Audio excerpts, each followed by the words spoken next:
So if we talk about the young generation, a question for both of you, should we start teaching in school maybe with a topic like ecological awareness? To start teaching that in school?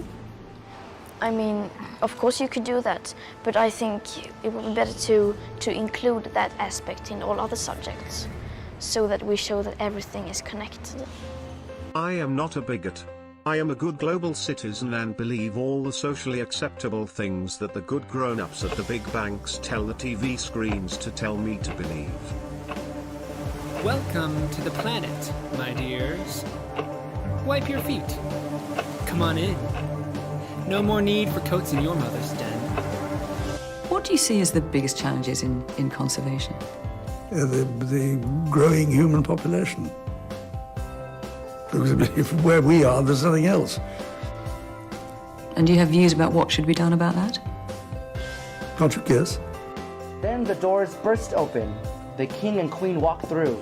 There's our precious daughter. If they did not know what love meant, who would? I am so happy that Prince Philip, friend of Jimmy Savile and father of philanthropist and champion of science Jeffrey Epstein's close friend Prince Andrew, and enlightened scientists like Bill Nye will come up with solutions to the hashtag climate crisis.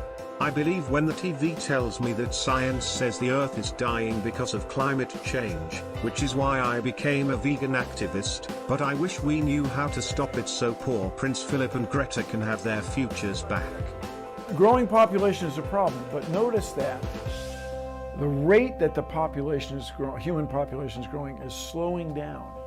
It's apparently raising the standard of living of women and girls, people like you.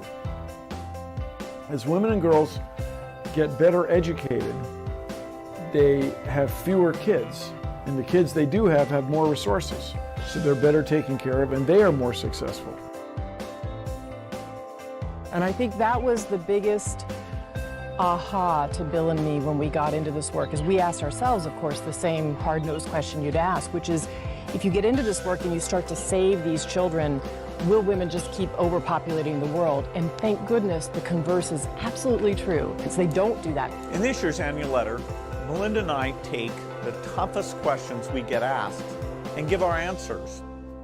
One that's come up for a long time is, as we make the world healthier, is the population going to get so big that feeding everybody and maintaining the environment is going to be impossible? We find that in every country of the world, this is repeated. The population growth goes down as we improve health. That the faster we improve health, the faster family size goes down. And so we can feel great about saving those lives. Having a child means that your net carbon output per year in tons is 59. From one child is 59. Going on a vegan diet removes 0.8. So if you have a child, that's literally making up for like 70 vegans. That's you know, exactly if you go car free, if I live in Manhattan and I don't drive, I am the equivalent of 3 vegans. If I wash my clothes with cold water, if I hang them to dry, and I recycle everything, that's the equivalent of 1 vegan diet. I am so glad my educated wife knew better than to have children. It gives me more time to become a better version of myself. If we did have kids, she wouldn't have this great job and I couldn't have gotten the vasectomy from Dr. Gregor that her corporate health insurance paid for. My wife's boyfriend suggested I take a break from playing my Nintendo Switch and doing hardcore vegan activism in YouTube comments a few times a week to meditate or exercise, but even my spiritual leader, Sadhguru, is concerned about the hashtag climate crisis. Maybe he has a viable solution to this real and not made up crisis that is going to make everything bad happen if we don't do what the good grown-ups in government, banks, and the media tell us to do.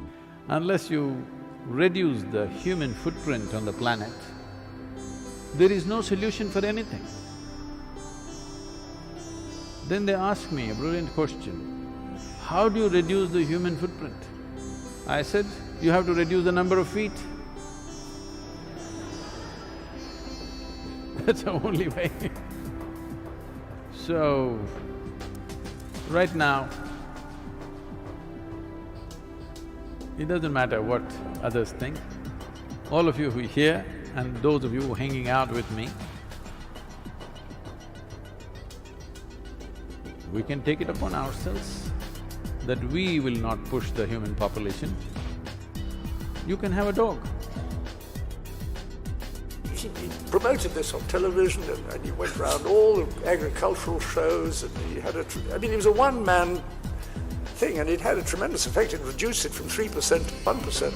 But one of the things he said to the farmers, he said, look, you don't need all these children, it's ridiculous. You've got to feed them all, clothe them all, educate them all, and look after their health. So have a few, and then if you want to go on entertaining yourself, have a vasectomy.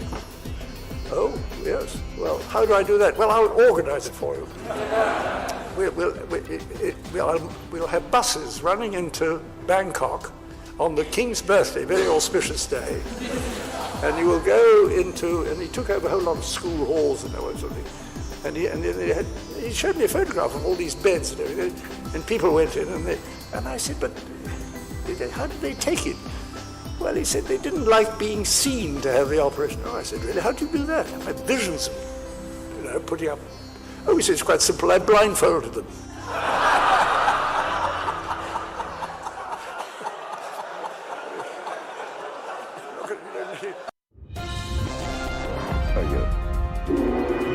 Hey, what's that gadget? Global Television? citizens breaking news. I am not a bigot. I am a good global citizen who takes the recommended daily dosage of vitamin TV to keep me in a state of anxiety, agitation, confusion and learned helplessness. I am not a science denier. I trust the experts. I do not deny science. The good grown-up experts from science on the TV interrupt this totally real and not made-up #climate crisis to bring you information from a more important and totally real death threat from a global pandemic virus. We must all listen to the experts from science and obey the TV and participate in this totally necessary and justified, mandatory panic. Spoiler alert, you're a scientist. What I will say of this virus, I think we're in the middle of a massive experiment worldwide. And that is... Where are the guinea pigs? Maybe. The experiment is, will people listen to scientists?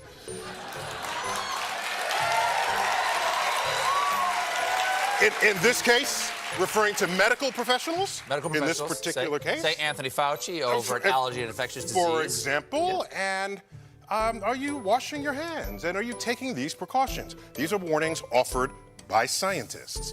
And for our own good. For our own good. And I'd be interesting if we all paid attention to what scientists say, obeying the recommendations of scientists. It's an interesting experiment we're in the middle of. Report by Johns Hopkins researchers and said that as many as 6,000 children a day could die over a 6-month period from preventable causes because of healthcare system disruptions caused by the coronavirus. Our next guest, Greta Thunberg, recently gave $100,000 she had received for her climate change activism to UNICEF to help protect kids from the pandemic. She's also helping raise even more money for UNICEF. She recently revealed she believes she may have had coronavirus after returning home from working in Europe. She said her symptoms were very mild, and her father, who had traveled with her, also got sick. We spoke to Greta Thunberg earlier this afternoon. During this crisis, during any crisis, it is always the most vulnerable people who are hit the hardest, and that is children. Because there's so much focus on coronavirus, there's a lot of kids around the world who may die of things that are very treatable, but because medical systems are overwhelmed, it's going to impact children in ways that a lot of people don't really anticipate. Coronavirus! I have to say as well, I mean, Anderson and I have traveled around the world and seen the amazing work UNICEF has done in various places. I mean, it really is a terrific organization. Children's Emergency Fund. I am so scared.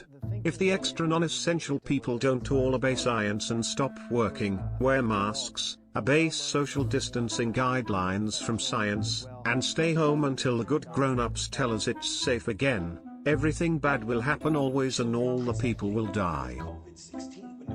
The models clearly show that this is necessary and we have no choice but to listen to the experts from science. I am not selfish. I am a good global citizen who does not hate children and grandma. I will listen to what this brave, grassroots 16-year-old human shield tells me to do.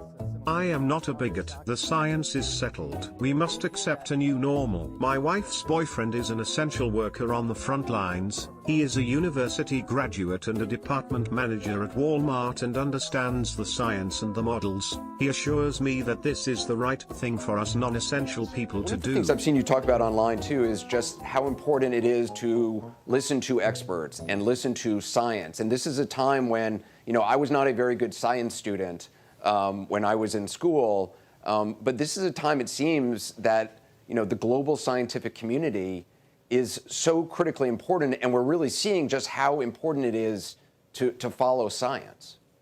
Yes, exactly.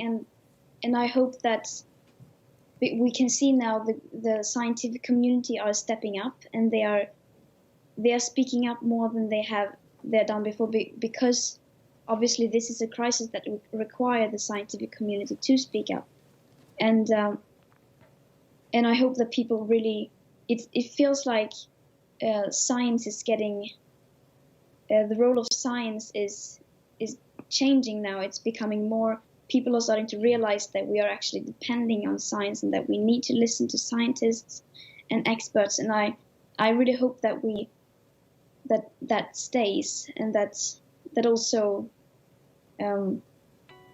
is for other crises such as the climate crisis and the environmental crisis, that we actually understand that we have to listen to the scientists. If the world was vegan, there would be no COVID-19.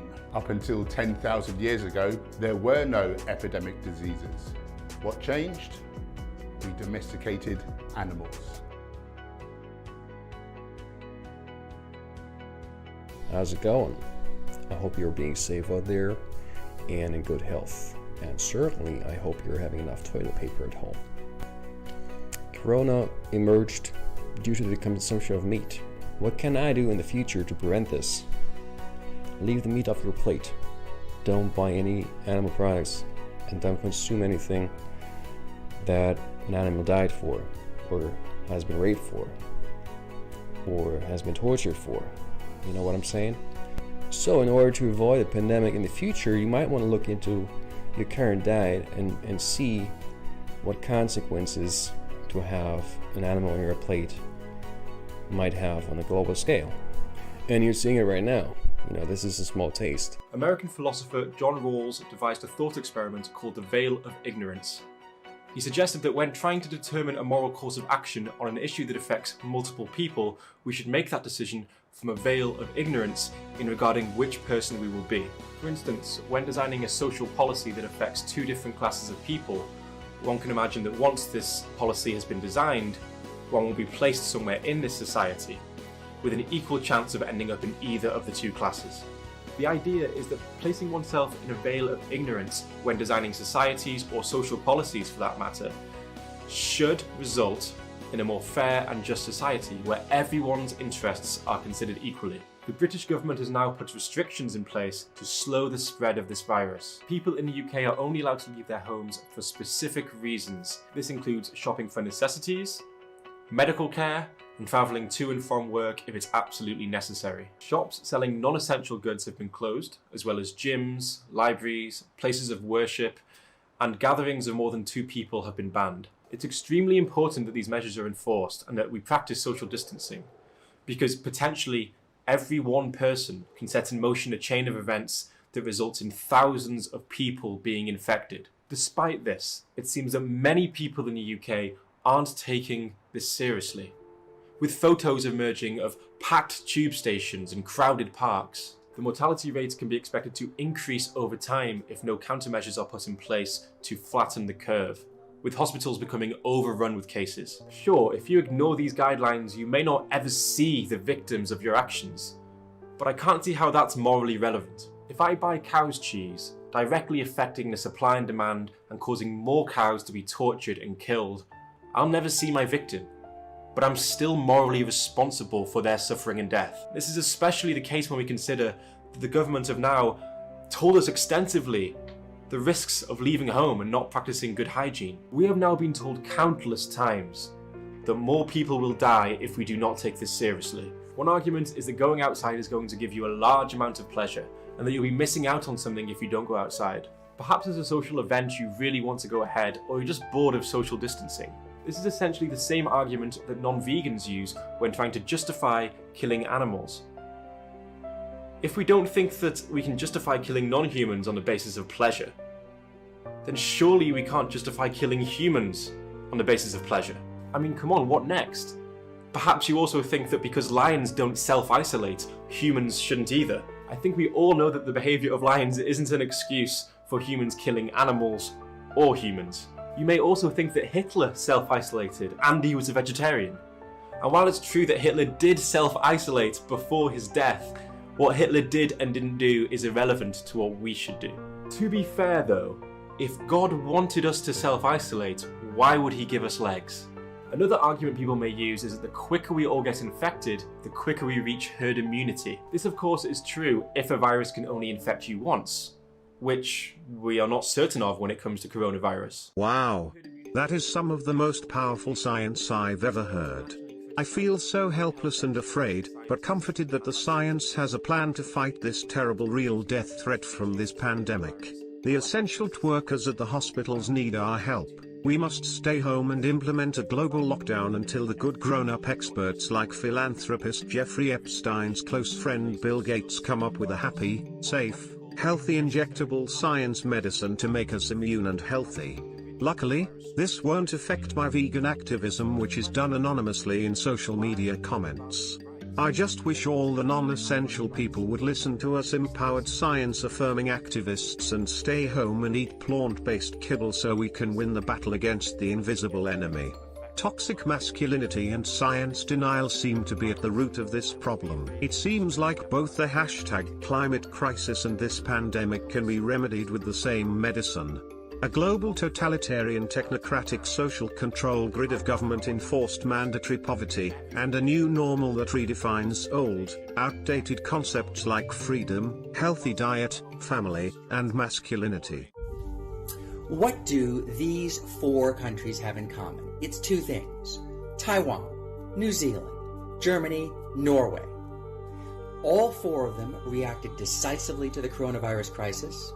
All 4 of them kept infection rates and death rates low, and all 4 of them have female leaders. This coronavirus crisis has shown clearly that we need competent, empathetic leadership, and that means more women in positions of power, and less of the macho stupidity and sociopathic behavior that we get from Bolsonaro in Brazil, Boris Johnson in the UK, or Trump here in the United States. These toxic masculinity exuding non-essential extra people who refuse to wear their healthy muscles, stay home and accept mandatory unemployment are infringing on my rights.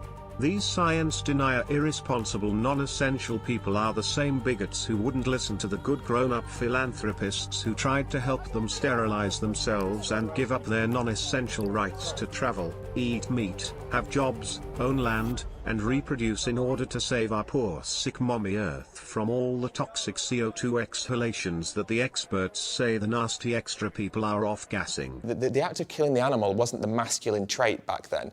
It was the act of providing for your homes, right, was the masculine trait back in the day. Gender roles change, right, but this is back in the day, right? The masculine act was to provide and to look after and to defend.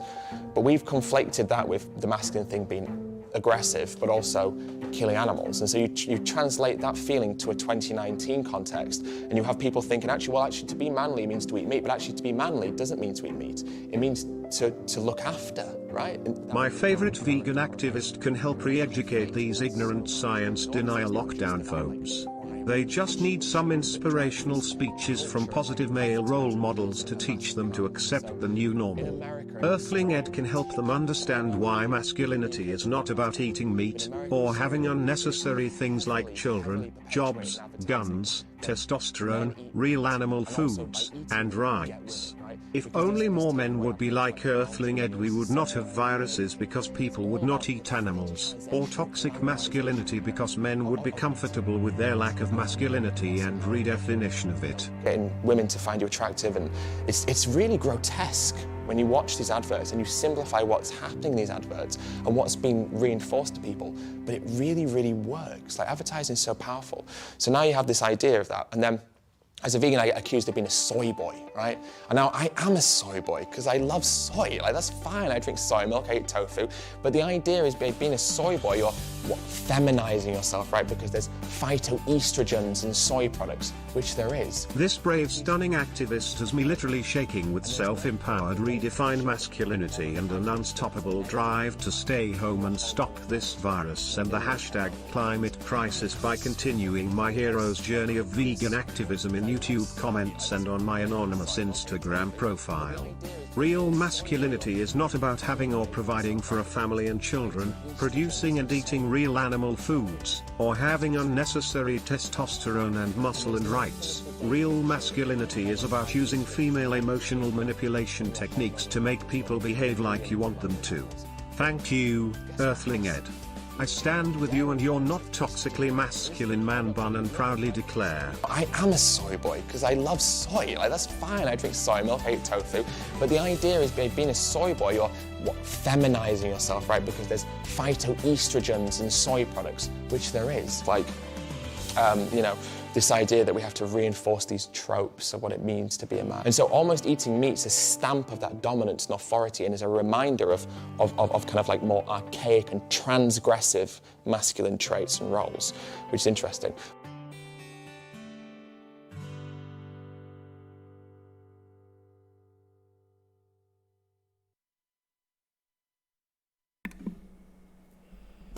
Good evening, bigots. What's up, everybody?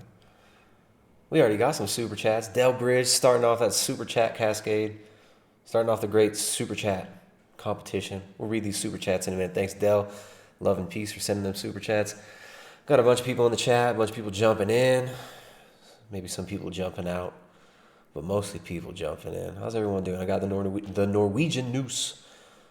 Father Deacon Dr. Ananias, good to see you here. Got OK up in the chat. I saw Carnival's name up in the chat.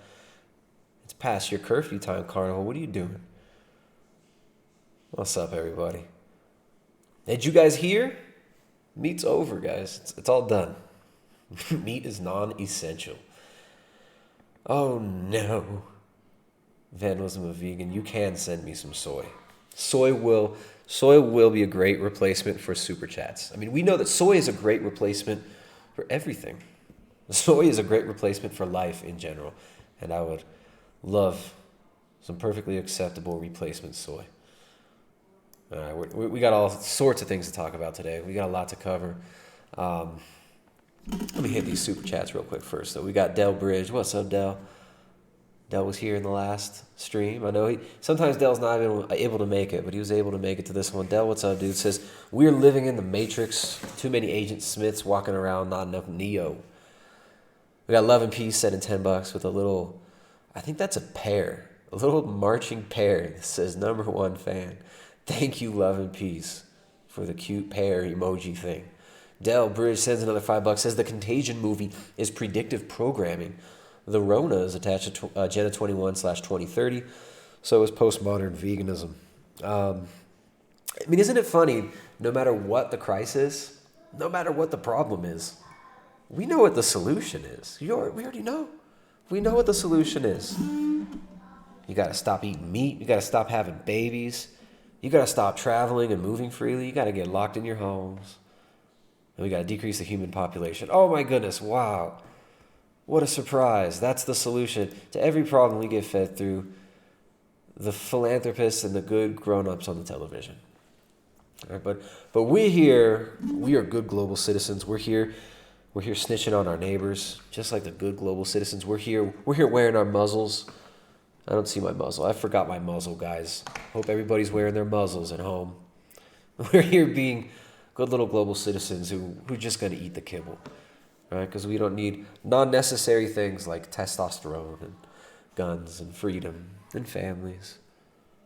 or meat, apparently, according to the New York Times. So good global citizen Jonathan Safran Foer is at it again. We talked about his article in the Washington Post, in Jeff Bezos's The Washington Post, a couple days ago, or maybe it was last week. The days all kind of blend into one. When was this one published? May 11th. This was published 10 days ago. I'm not sure what day we streamed about this one. Meat is not essential. Why are we killing for it? It says Jonathan Safran Foer. Jonathan Safran Foer. And his new article is even better. The end of meat is here. If you care about the working poor, about racial justice, and about climate change, you have to stop eating animals. By Jonathan Safran Foer. So we're going to get into this one. But first, we've got to check in on everybody's favorite guru, the man who says, if the insects die, the planet will be destroyed. If you and I die, planet will flourish. We've got this good global citizen, philanthropist, Sadhguru. We always gotta check up on Sadhguru. Let's hear what Sadhguru has to say about all these new developments in the world. All right, so here in Ecuador, we've had total lockdown, 2 p.m. curfew. Churches shut down, right? This Catholic country. And the new world Pope, Francis, Pope Franco, Papa Frankie. Pope Frankie has said that the coronavirus is nature's revenge.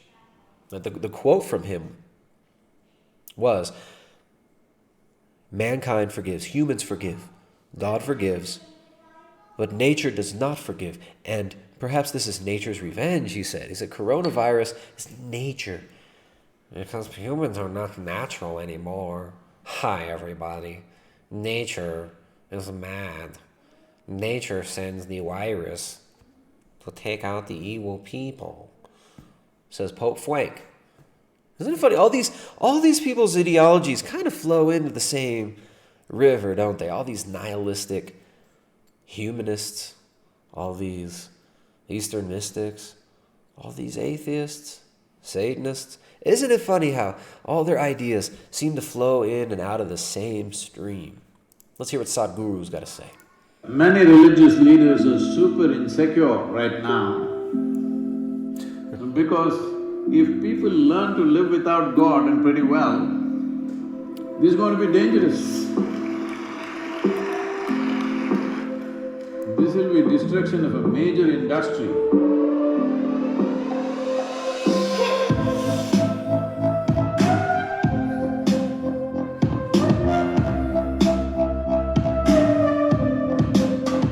Look at, I love that they try to make him look so hip, like riding on the motorcycle and stuff. Oh man, Sadhguru's a G. Let's hear him drop some flows over that beat. All right, so Sadhguru, isn't it funny? Isn't it funny how no matter what the crisis is, all these globalist type people are always pushing their same agenda. We must stop and listening to the religious leaders, and we must listen to this religious leader. Right? He wants you to think that he's not a religious leader. Right? Oh no, I am a guru. I teach you the truth. I teach you the ways of nature. Let's hear more.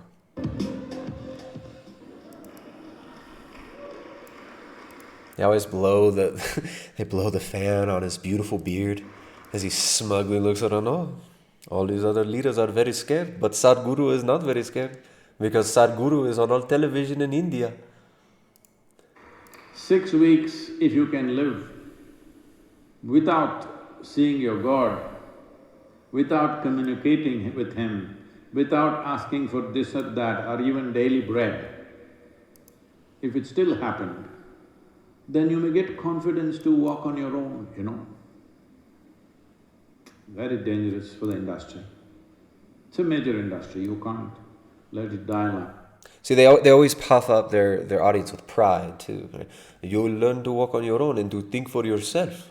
Because obviously if you think for yourself, you think exactly like Sadhguru tell you to think. And you bring Sadhguru more harem of Western bitches. For he can use them to help himself reach enlightenments. Right? Always the same message. Puffing you up with pride, telling you, oh, if you just think for yourself, you'll reject God. You'll reject the Creator and you'll believe that you're God, bro. We're all Joe Rogan, bro. We're all Joe Rogan, dude. But all these things are happening, as many of you may not know, because only probably in close circles I've spoken about this. This is a movement from religion to responsibility. Essentially what it means is, people have been living here with responsibility somewhere way up in the sky. We don't know where. It's time human responsibility moves here, not somewhere else. So I think this virus in some way is assisting our movement of moving humanity from religion to responsibility.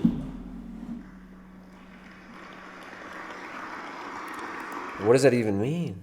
Right? It's just this hypnotic induction, religion to responsibility. Because I know that the Westerners, they believe that the word religion means something bad. Right? Because the good grown-ups on the TV had told them that it means something bad. And responsibility is obviously something good. You will be empowered. We will be empowered against the climate crisis. We must take responsibility. We must stay at home. So this message has been this. We must take responsibility for the health of everybody. And we must stay inside. All the Indians must stay inside.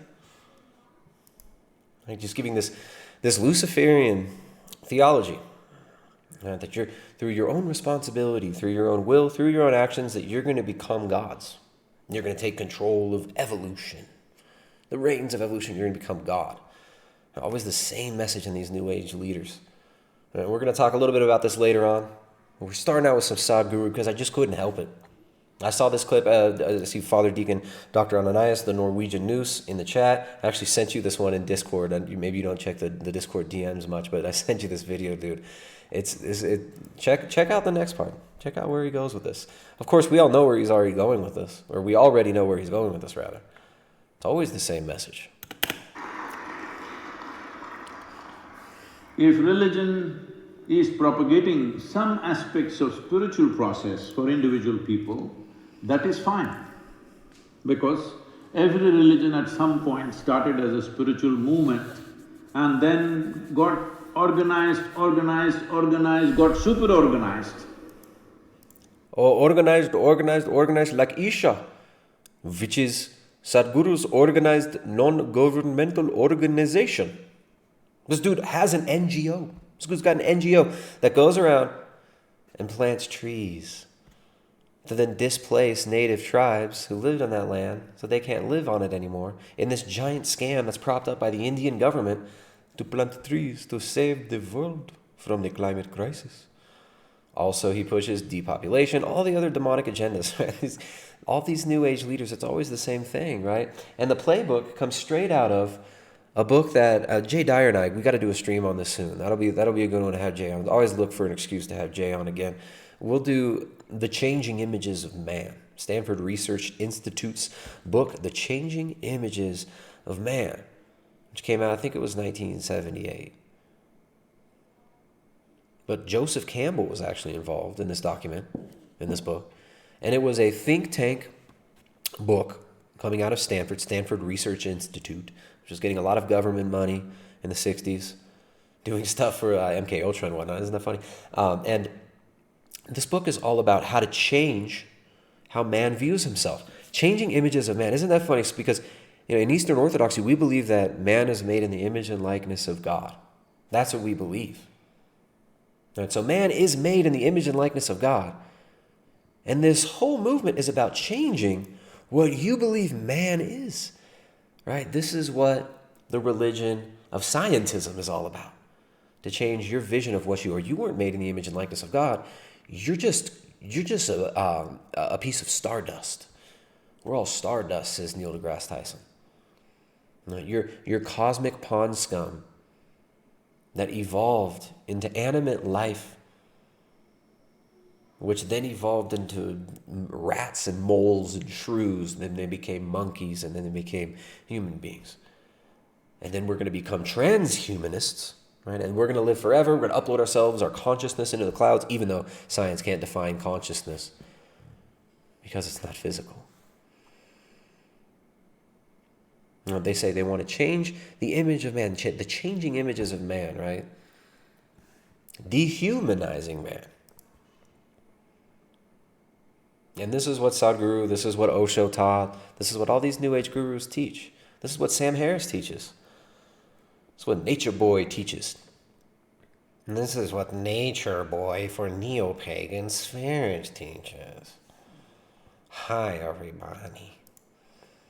And it became something else altogether. So I'm sure in every religion there are elements of spiritual process. If those things are brought out, it's fine. But this daily bothering of God, which you call as prayer, this daily self-appointed advisory to God, what he should do today, of all the people, I think God should be the happiest with virus. Because Listen to this soy demon, how he always has to make something, he always has to bring it to that level, right? Just this twisted, demonic interpretation of everything. Tweaks, nobody to bother him, you know? You know? Never it's happened in a long time, not in 2000 years or so. So there are many pluses. If you are on the side of the Creator, you also have lots of pluses. Okay, so stay home, stay safe. Stay home, stay safe. Take responsibility. Stay home, stay safe. Do not pray to your gods. Only take responsibility and believe in what I tell you and send me all your money and your Western beaches. Sadhguru. Sadhguru, everybody. All right, so, I mean, the churches are shut down. Here in South America, I mean, you don't see much pushback. It's really sad. It's like all these devout Roman Catholics who've had their whole reality basically dismantled in the past decades of these nutty popes.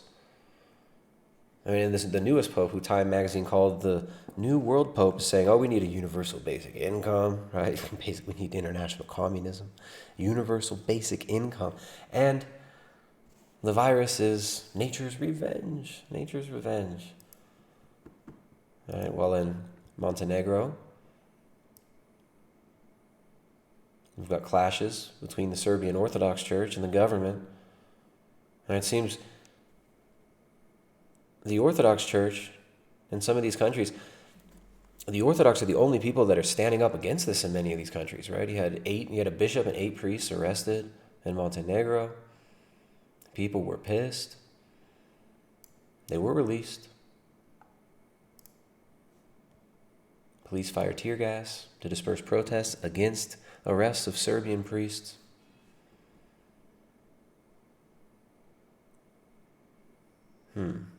Funny, right? You don't hear this from any of these Jesuits. All these Jesuits are stoked on this, right? So, anyways, we got Sadhguru telling you, stay home, don't pray. Telling you, just take responsibility and join the new age of staying home and waiting for your universal basic income. In Montenegro, look at that, no masks. People are out there with our icons. And they're still having divine liturgy. All right, so we'll see what happens. We'll see what happens. Sadhguru would also be very happy with the New York Times. The New York Times. If you care about the working poor, about racial justice, and about climate change, you have to stop eating animals, says Jonathan Safran Foer. Let's check out this article by Jonathan Safran Foer. First, we'll look at, remember, we had this article from Jonathan. Here he is, right here. Oh no, he divorced his wife. And just like in front of the Bank of America banner, for some reason, that's just so striking. So we've got Jonathan Safran Foer.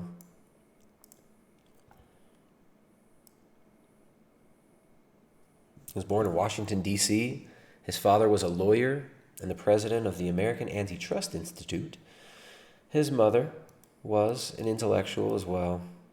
She was a writer, former executive director of 6th and 1 Synagogue, non-denominational, non-membership, non-traditional.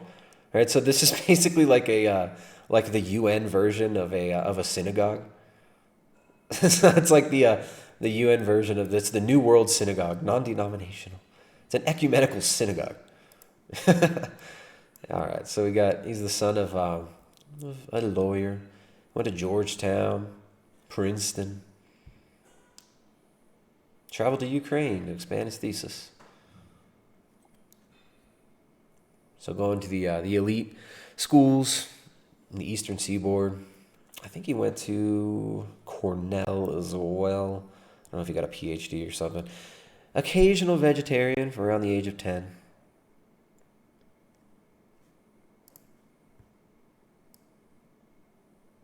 He wrote this article about the Gen X male's midlife crisis.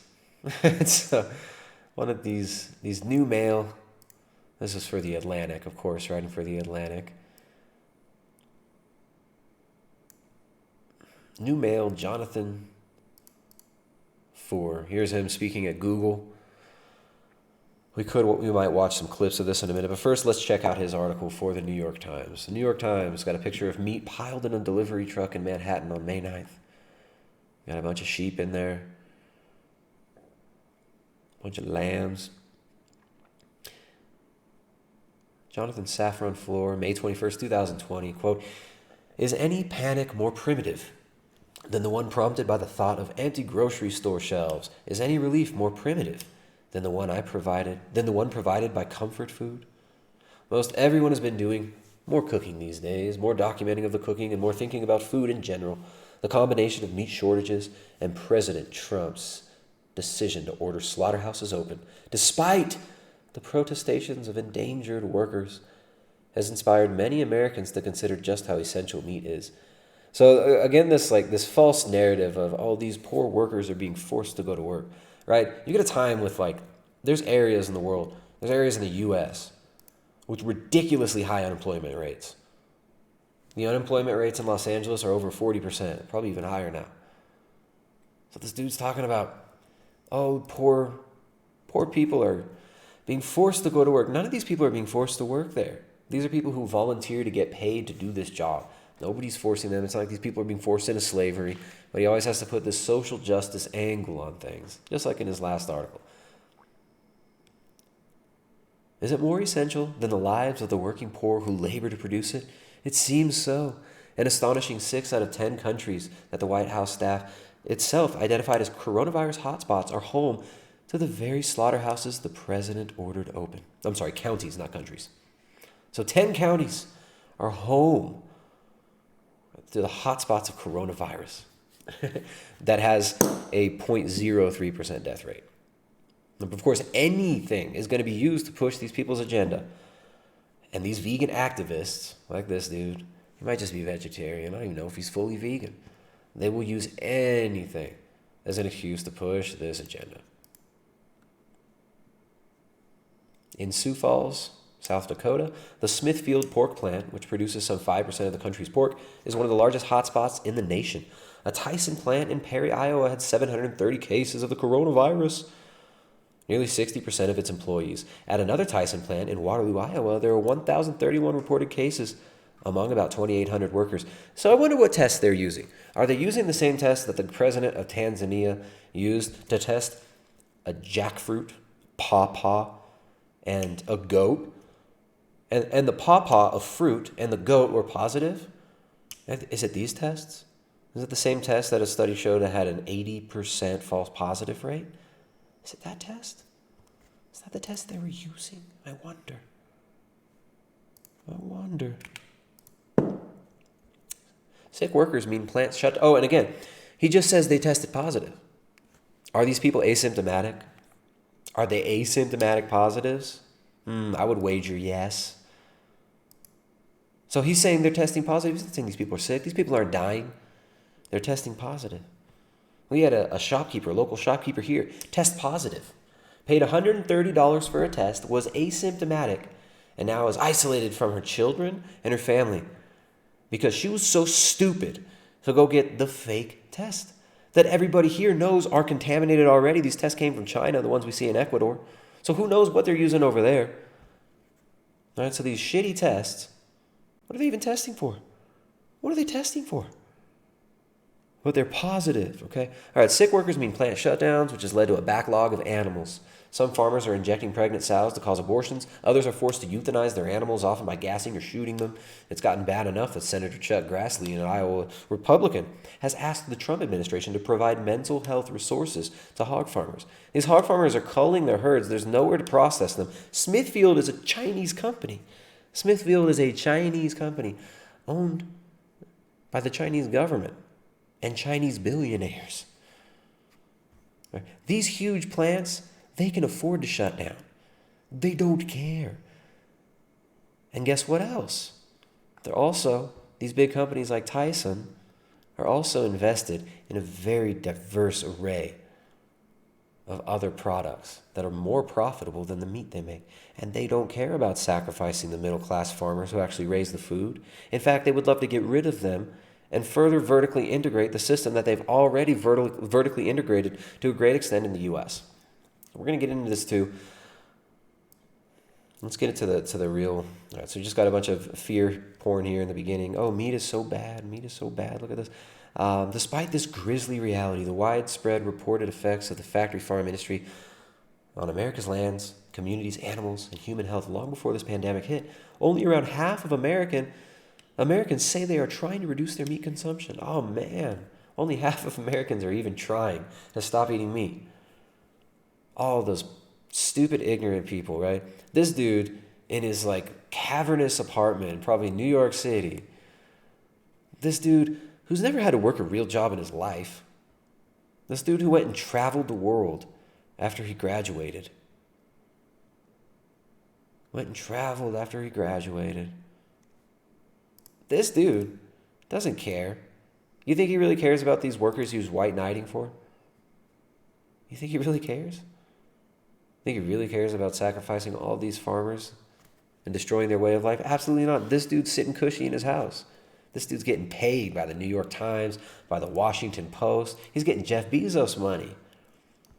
Meat comes with uniquely wonderful smells and tastes, with satisfactions that can almost feel like home itself. And what if not the feeling of home is essential? And yet an increasing number of people sense the inevitability of impending change. Animal agriculture is now recognized as a leading cause of global warming. Global warming. Oh, the other crisis that we need to give up all our lives for. According to The Economist. Who owns The Economist? You guys want to go look that up? Who owns The Economist? You can't even say their names. You get in trouble. A quarter of Americans between the age of 25 and 34 say they are vegetarians or vegans, which is perhaps one reason sales of plant-based meats have skyrocketed, with Impossible and Beyond Burgers available everywhere from Whole Foods to White Castle. All right, so these plant-based meats are highly profitable, and this is what it's about. It's about the fake meat. It's about selling you the highly profitable stuff that the big investors like Bezos, like Bill Gates, like the people who bankroll these prostitute whorehouses at the New York Times and the Washington Post, those people are invested heavily in things like the Beyond Burger and Impossible Burger. And they haven't surpassed meat in their sales. These things have been shoved down people's throats through repetitive advertising, through all sorts of gaslighting through the media, making people feel guilty, making people feel bad about eating meat. And when this all started, when this whole crisis started and the shelves were being emptied, and when there were all sorts of toilet paper shortages, and people started seeing the meat shelves emptied out every day, guess what was left on the shelves? The Beyond Burgers, the fake meat, the Impossible Burgers, the tofu. No one wanted the vegan shit. But they're trying to spin it in a different way. They're trying to spin this web. They're trying to weave this web of lies telling you that, oh, everybody just wants it. They're flying off the shelves. Right? They're artificially inflating the price of meat. Farmers are getting less. Producers are getting less for their animals. And the meat packers are making the biggest profit. And these meat packers like Tyson are invested in the fake meat. Why Bill Gates and Richard Branson invested in clean meat, Forbes magazine. Back in 2017. Oh, what is clean meat? I guess other meat must be dirty if this is clean meat. Just like green energy, right? Just like sustainable development. Clean meat must be good. Other meat must be so dirty. Well, let's learn a little bit more about this. Branson, Bill Gates. They know two things well: how to disrupt an industry and how to make money. Right, so they keep using this term disrupt. Oh, that's disruptive. Man, that must be so cool. It's like the disruptive kid in the class. It's like the disruptive kid in the class. They don't want to listen to teacher, man. These guys are rebels. They're going to save the world with their disruptiveness. Like Zach Morris, right? You got Bill Gates and Richard Branson. They're like Zach Morris in class. They're making it fun for everybody. Making fun of lame Screech. Come on. Disrupting the industry. These dudes control the industries. What have they disrupted? What has Bill Gates disrupted? Bill Gates has controlled software for so long. Are you kidding me? He's a monopolist, rebranded as a philanthropist. All right, so these guys are investing in something that's going to, quote, revolutionize the future of food. Gates and Branson joined a cadre of investors in a $17 million Series A funding round for Memphis Meats, a San Francisco-based clean meat company that has already announced beef, chicken, and duck directly from stem cells without the need to breed or slaughter animals. Earlier this year, Memphis Meats induced the first clean poultry, which followed last year's announcement of the first clean meatball. They've now raised $22 million. So they're investing in this stuff. Guess who else invests in this? Prince Khalid, who owns Plant-Based News. Klaus from Plant-Based News. These people own these vegan influencers channels. These people run the fake meat industry. And guess who else invests in this stuff? Where'd it go? Tyson. Tyson invests in lab-grown protein startup Memphis Meats, joining Bill Gates and Richard Branson. Tyson Foods, also one of the big investors in Beyond Meat. They also invest in this. So several years deep into the investments of fake meat, lab-grown meat, Tyson Foods, Bill Gates. Using CRISPR to grow meat. Ooh, they're also using CRISPR to make happy, healthy medicines to inject in us to change our genetics, to get us to manufacture things in our bodies. Ooh, you don't hate science, do you? Ginkgo Bioworks joins hunt for next impossible burger with billionaire investors including Gates, Bezos, and Bloomberg. Ah, well now it's starting to make a little sense, isn't it? Veg News. Jeff Bezos, Bill Gates, and Richard Branson lead $90 million investment to create next vegan impossible burger. Wow, guys. Wow, look at Jeff Bezos. Look at that cockeyed freak Jeff Bezos, man. What is wrong with these people? So anyways, we've got Jeff Bezos, owner of the Washington Post, that published Jonathan Foer's other article, Meat's Not Essential, the other week. And now they're pushing this stuff, right? Advertising Impossible Beyond Burgers in the article. It's going viral, right? We're talking about it now. Everyone's sharing it on Twitter. Oh my goodness. Oh my goodness. We cannot protect our environment, says Foer, while continuing to eat meat regularly. This is back in the New York Times article if you're just listening to this later. This is not a refutable perspective, but banal truism. Whether they become Whoppers or boutique grass-fed steaks, cows produce an enormous amount of greenhouse gas. Oh, they create greenhouse gas, guys. So another one of the just massive social engineering campaign to tell you that your most important sources of foods are environmental toxins. Your children are environmental toxins. Your food sources are environmental toxins. They secrete toxic gases, super mean toxic gases into the environment. Those gases are big, bad, mean gases that are destroying Mother Earth. If the insects all die, the planet will be destroyed. If you and I die, the planet will flourish, says Sadhguru. Same thing. Same thing, all right? So climate change. Majority of Republicans and Democrats say that the United States should have remained in the Paris Climate Accord. Oh, goodness. Oh, goodness. Don't we need animal protein? No, he says. We don't need it. It's not necessary. We can eat plant protein. Guess what? Plant protein is super profitable. Really cheap to grow. And you can't grow it on your own and process it on your own. You cannot grow all of your own food on a plant-based diet and feed yourselves. But guess what? You can with a few animals. Most of the calories I ate today came from my own animals. Isn't that cool? Isn't that great? Everything we ate today came from this valley right here. But they're telling us that this is terrible for the environment. This is so bad, it's so mean, and it's even racist now. We'll get into that in a second, but we got some more super chats. All right, guys. William Kareen, what's up, man? William Kareen, good to see you here. Says I was 3 weeks. I was 3 weeks only in 3, which is Sadhguru's ashram in Tennessee. 1,200 acres. Largest dome in North America. Copper roof. It's in the States, too. Thanks. That's crazy, man. You were there for 3 weeks. I'd love to hear about that. Did you meet him? Did you meet the Sadhguru? Interesting story. All right, so Del Bridge, what's up, dude? Sent it $5. Says, why do so many people believe the earth is overflowing with people? Additionally, why do many people love Sadhguru and Bill Gates? Well, people have been told that the earth is overflowing with people while they've been crowded into these cities with artificial scarcity. Right? Artificial scarcity has been programmed into their mind state as they pay most of their money to taxes. So things are made artificially more expensive. They're told that the oil's going to run out. The food is scarce. The food gets made more and more expensive. And so they're crowded into these cities and they tell them, look, it's overpopulated. Look at Los Angeles. Look at New York. Whereas like where I live now, I could go outside. I'm not going to hear a single person. I don't hear a single person most of the day. If you were to take a drone, go straight up above, overhead, in any direction you go, you're going to see mostly empty land that's uninhabited. And that's most of Ecuador. Save a few dense population centers where most of the people that are the voting basis for the people that are trying to program them into this are located.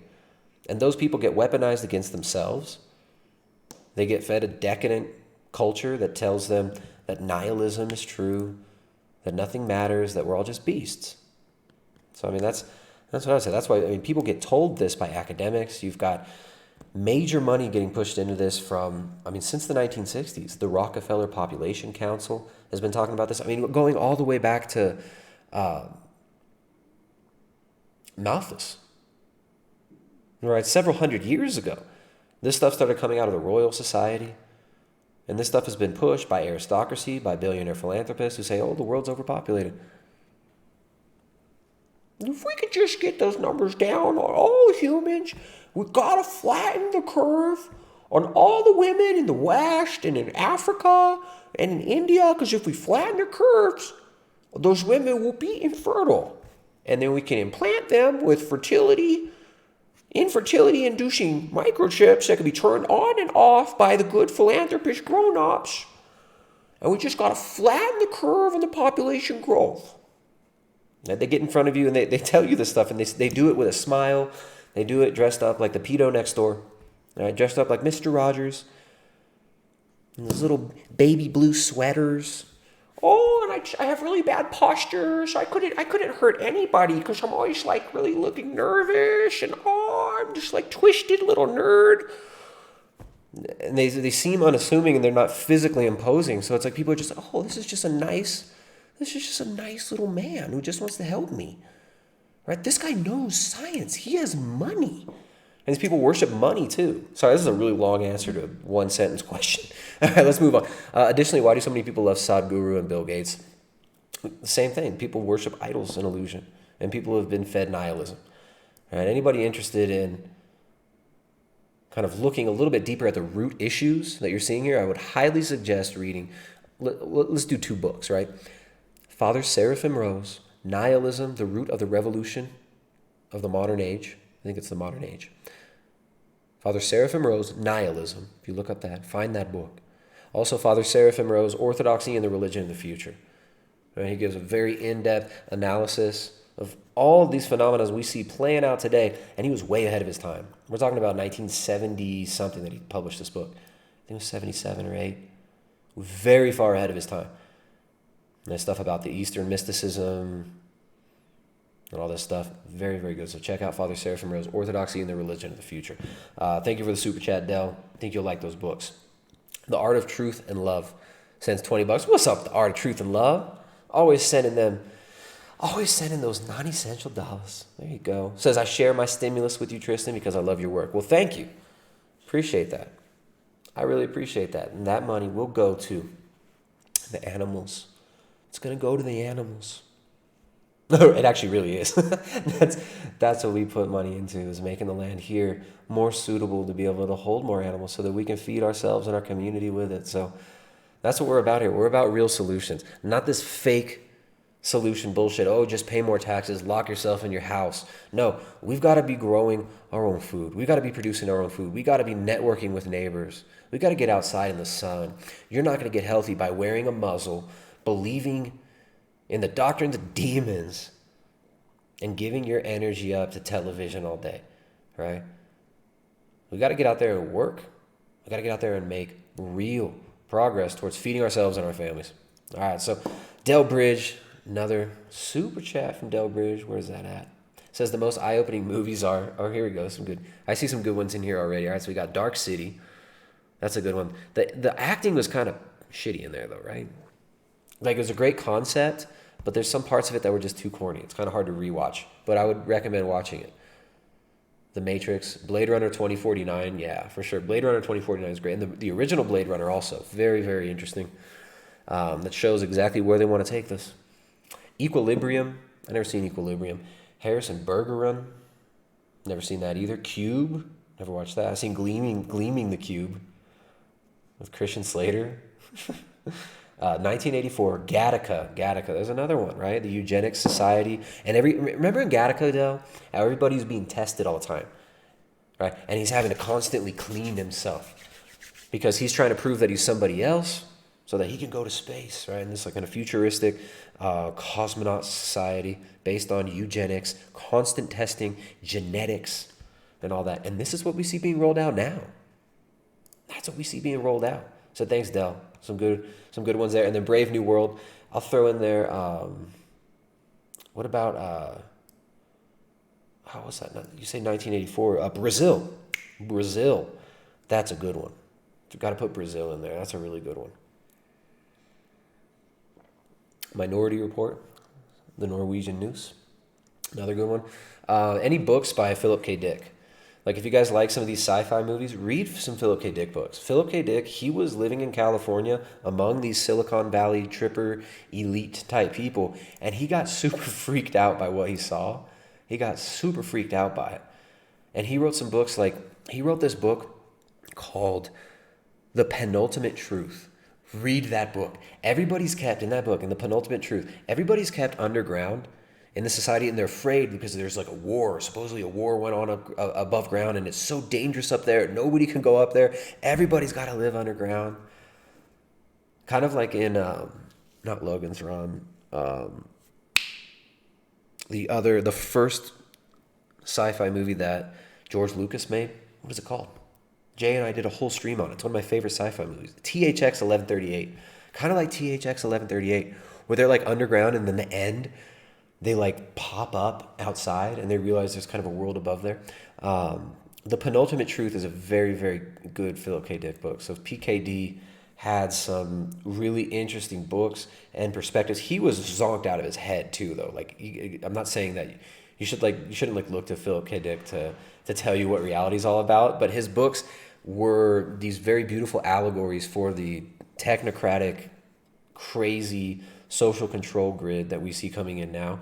And they were very focused, a lot of them were very, very focused on the social aspect of those.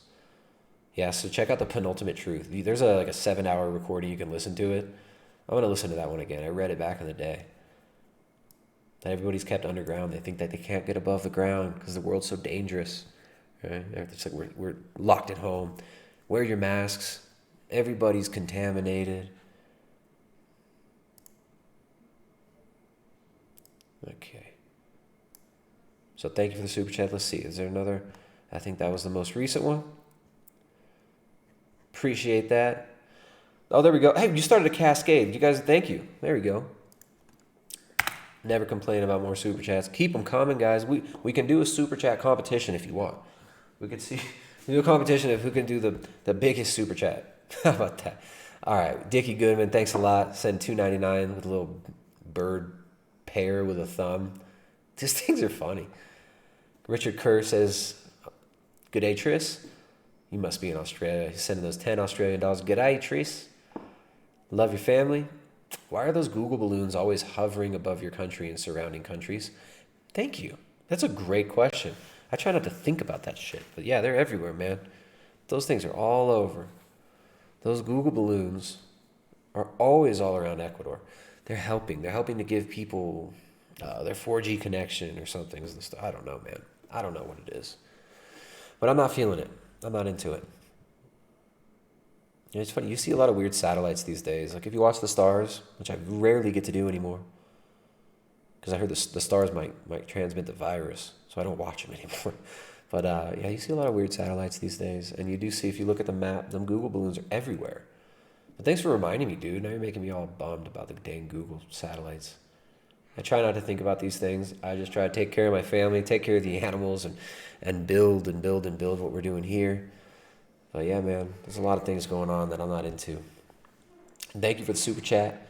Thank everybody for supporting the stream. These always get demonetized, and I try not to swear in them, but I think swearing will make them get demonetized. But even if I don't swear, they still seem to get demonetized. So I don't even know. I depend on you guys' super chats when I do these to make it worth it, and I appreciate that, guys. The Art of Truth and Love. There you go. Art of Truth and Love sending another super chat. It says, "I would rather pay to watch truth streams like yours than watch and subscribe and pay for Netflix." Hey, I'm honored, man.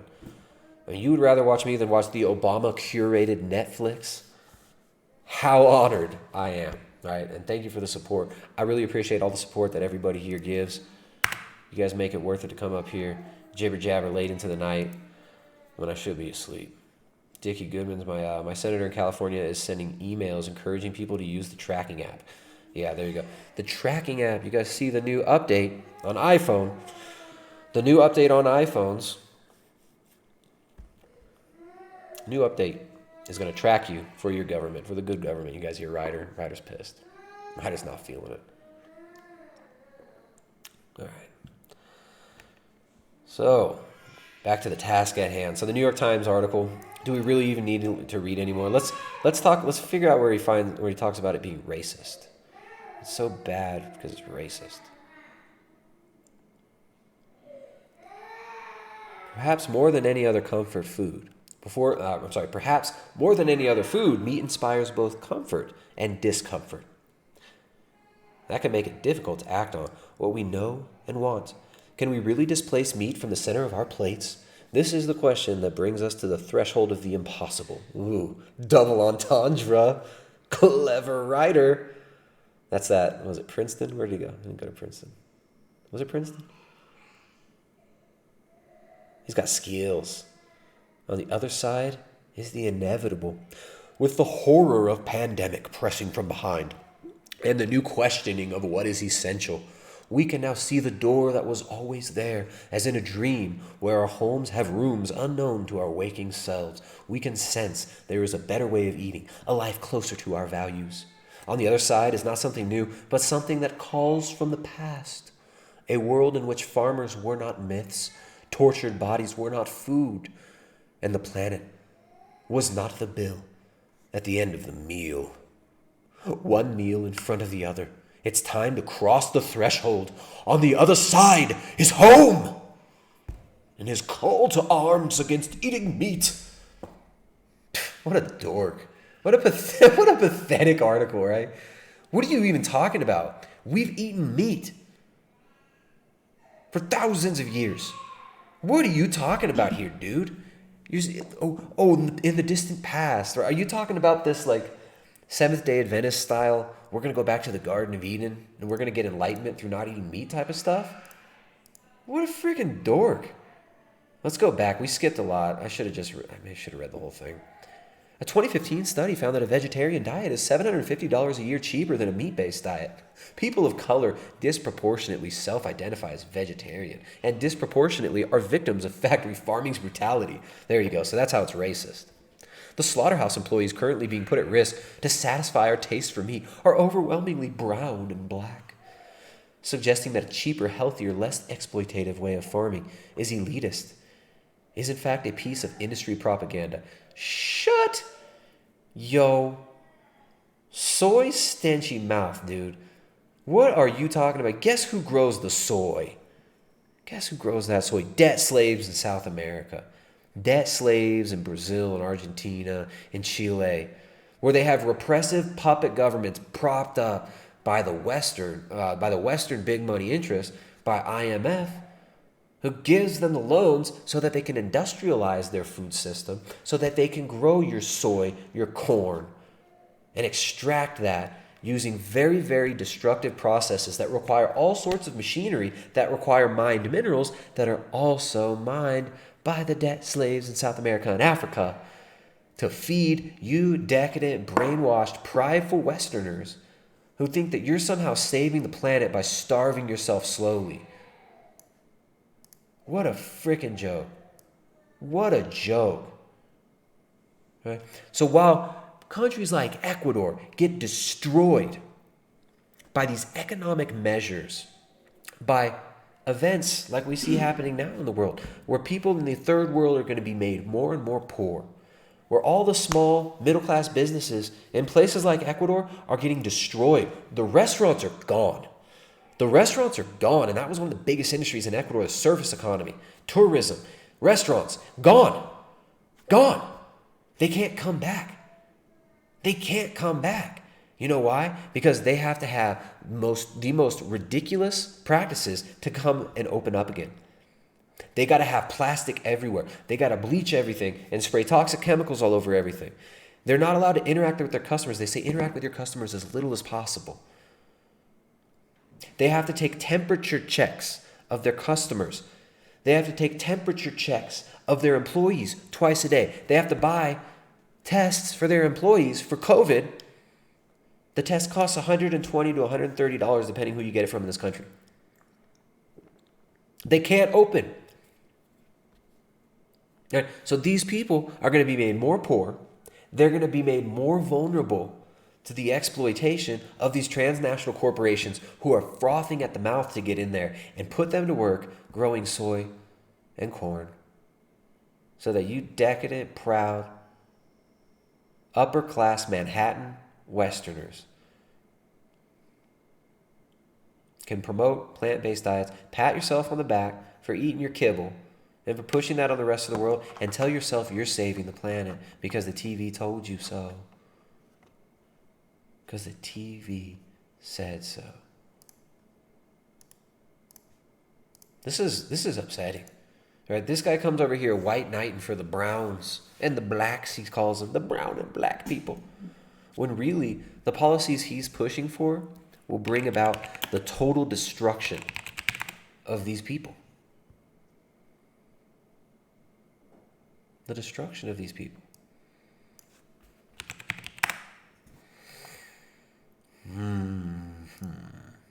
It's very upsetting. Very, very upsetting. But, you know, it is what it is.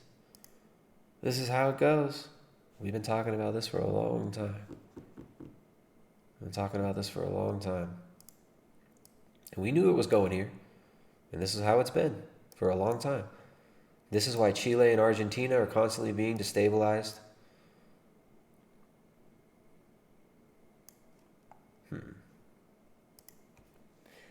All right, so Let's look a little bit more at, let's check out, here we go. Jonathan Safran Foer wants to save the world, beginning with breakfast. This is the author. Someone's got to do something. We've got to do something. He found himself repeating this mantra with increasing frequency and intensity over the past few years, but especially this year. Sometimes it would be in response to separated families at the border, other times about gun control. But more often than not, it was about climate change. Look at this dude. Look at this. Is this his apartment behind him? Look at that cavernous room. Let's see what he's got to say. So he's over here talking at Google.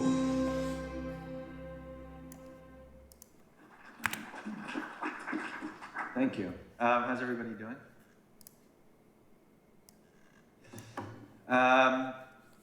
So I wrote this book, We Are the Weather, and it's largely about, it's sort of a personal investigation into why I found myself saying so often over the course of the last few years, somebody has to do something. Somebody has to do something. If I would see images of the Amazon burning or a superstorm approaching the coast or the wildfires in California or any of the couple dozen other things that we now see, pieces of evidence of the present impact of climate change, I would say we have to do something. And I would have really strong emotions when I would look at those images, like anger or despair, or sometimes I would feel motivated. But then the second I wasn't looking at them, if I would turn away or the news would turn away, I would just kind of go back to life as it was and not really think about it that much. If somebody asked me, do you care? I would say, yes, of course I care. But if someone were observing my life, it would probably seem like I didn't care very much. Oh, yeah. And now it kind of seems like I really care because I write some books and I try to make millions of dollars about all this stuff. Listen to this soyish voice on this dude. All right, I'm not going to listen to this guy anymore. But anyways, here he is again. Business Insider, October 2019, he did another media blitz. What a great soy picture right there. I was just like a light bulb turned on. I was like, I should do something. I was like, I should write a book and have my dad pay for lots of publicity. And I should promote all the things that these big NGOs and big governments and non-governmental organizations and the UN are promoting. And that's going to save the world. And then I'll feel better about myself for a little bit. It's a hard story to tell, Jonathan Safran Foer, on how Greta Thunberg, the Impossible Burger, and meatless breakfasts are altering the climate change narrative for the better. Alright, so his brother runs this thing, The New Republic. It's a progressive magazine. Jonathan Foer, everybody. Meat's done, right? The only food that is essential in the human diet is the only food that is demonized right now. Isn't that funny? It's not very funny, is it? It's super annoying. It's super freaking annoying. The foods that we need, the foods that we require for our health, the only foods that you can eat exclusively without supplementation and be healthy and vibrant. Right? You cannot eat exclusively plants without supplementation. And guess where those supplements come from? Guess where those supplements come from? Guess where the methylcobalamin comes from? And the cyanocobalamin. Guess what the root of that is? It's cobalt. You know who has the cobalt? You know who mines the cobalt? Africa. Guess who works in those mines? Little child slaves.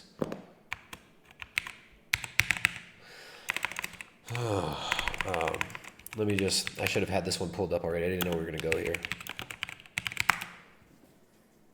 Apple and Google named in U.S. lawsuit over Congolese child cobalt mining deaths. So these are the slaves who mine the cobalt. So the decadent Westerners like Jonathan, what's his name again? Jonathan Safran Foer can eat their vegetarian and vegan diets. So that Dr. Gregor, coming at you live from my treadmill, from the depths of hell, Dr. Michael Gregor. enjoy my bowl of slippies, chippies, and lentils. Well, you know, these Congolese mining children, child slavery is used to mine this cobalt to make our methylcobalamin and cyanocobalamin. Well, you know, it's saving the planet from the climate crisis.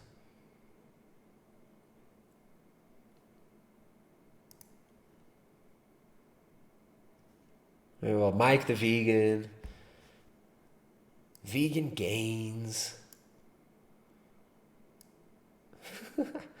Vegan gains. Who else?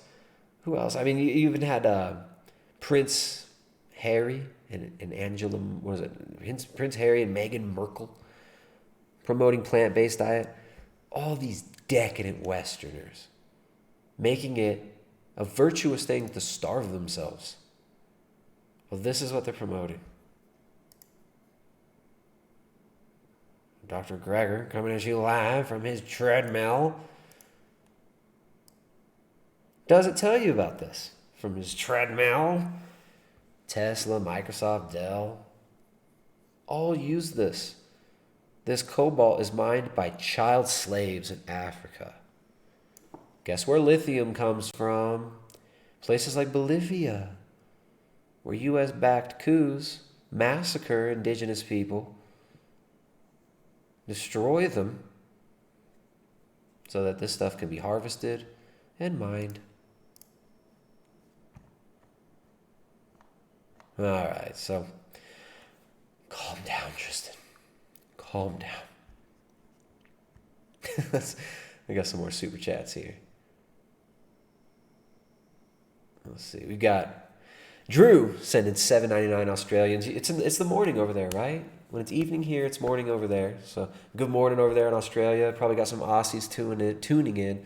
Normally, you guys can't really watch because I usually do streams like afternoon, so I can sleep at night. Oof. Drew sends $7.99 Australian. Says, "G'day, Tristan. Thanks for everything. From a happy beef eater in Australia." Right on. Oh, you guys have good beef over there. It's crazy, but this global system, it allows that beef to be exported to the U.S. for cheaper than U.S. producers can sell it for, right? So then the Australian beef, you can't even get the good Australian beef over there in some places in Australia, but then in the U.S., they're eating the Australian beef and it's cheaper than the U.S. beef, right? It's kind of crazy. So hopefully we can figure this out and you guys can eat that local beef. People in the U.S. can eat their local beef. We eat nothing but local beef here because nothing's coming in and out of here, especially during this lockdown.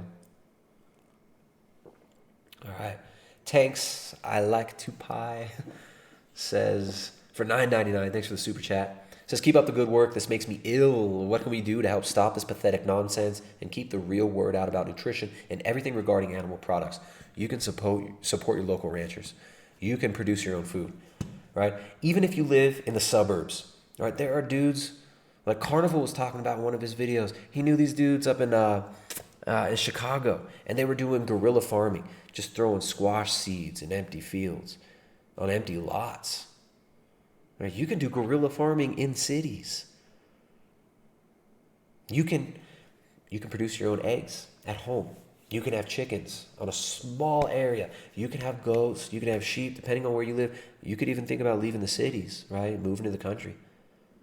Moving into a rural area where you can produce your own food, right? You can go and move with a group of people and buy land near each other, right? And create really good quality communities of people who can keep their communities secure and produce their own food, because we're probably going to see further disruption to the food supply, right? But if we support local producers, we don't have to see that.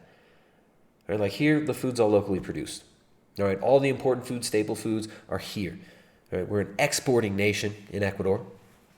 Yeah, but wherever you live, you can produce your own food, or you can support local producers. Yeah.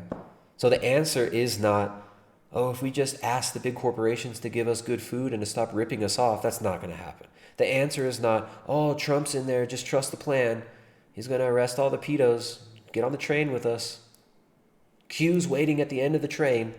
That's not going to get us there. We got to produce our own food. We got to support local producers. And we got to not support these massive corrupt corporations. We got to feed our families, and we got to teach our children the truth. Right? And there's no salvation in the world, too. Like, we're not going to be saved from this in like some worldly sense. Right? We got to ask for mercy from God. I mean, that's really where it's at.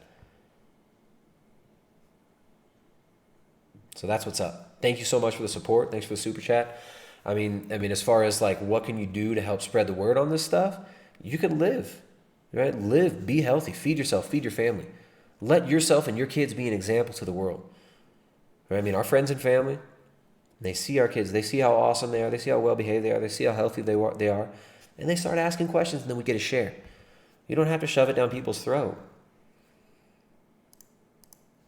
No, we're not going to do it by, well, if we could just vote in the right guy, for president. We get a revolution every 4 years. We could just vote in the right man for president. No, that's not going to happen. It's not going to happen, right? I mean, local politics are important, though. Right? Making sure your city council isn't filled with snakes, which it probably is. Knowing your sheriff can be very important, too. Move somewhere where there's a good sheriff. Move somewhere where there's a really good sheriff who's not going to sell you out and arrest you for going outdoors. Right? Live a life that is exemplar of what you want to see. Right? We got to take those steps. We got to get healthy and strong ourselves, and then we build our healthy families, build our healthy communities. Right? It's local solutions.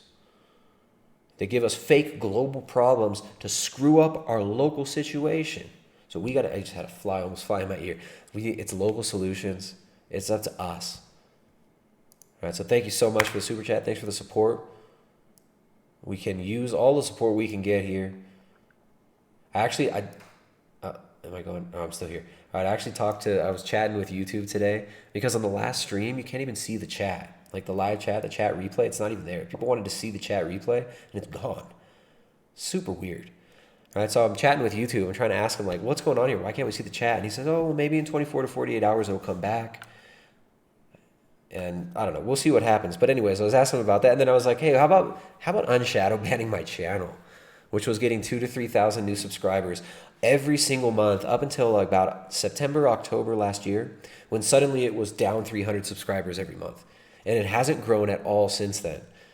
And people keep telling me that they're being unsubscribed to my channel multiple times. And the YouTube rep was saying, I don't even know it's a real person that you're talking to. But he's like, yeah, we do not unsubscribe people from channels. We don't unsubscribe people. Don't worry. It's just like, all right, dude. I had like 10 people tell me they've been unsubbed multiple times from this channel. All right, so anyways, make sure to subscribe. And if you already thought you were subscribed, you might not be. Hit the bell. And if you do want to be notified of this stuff and you want to support the work that we do, and you want to get our support, we've got a private community, our inner circle, our private membership forum. You can join. There's a link in the description. primaledgehealth.com/membership. You can become a member. If you sign up for a year membership, you get a big discount. It's actually 50% less if you sign up for a year. That way you can get in on our weekly coaching calls. Next coaching call is tomorrow, 12 o'clock p.m. Eastern Standard Time. So that'll be 11 for me, 12 Eastern tomorrow, next coaching call. You can get in on those coaching calls, you can get support, and you can support the work we do by becoming a member. So thank you for the question. Thank you for the super chats, guys. We got Bethany Chamberlain sending $20. She didn't even say anything. Bethany, thank you so much for the generous super chat. Bethany's up there at the top of the competition for who can send the nicest super chats today. Let's keep that competition going, guys. Let's get back here. We're gonna have to shift subjects. We're talking about all this crazy important stuff.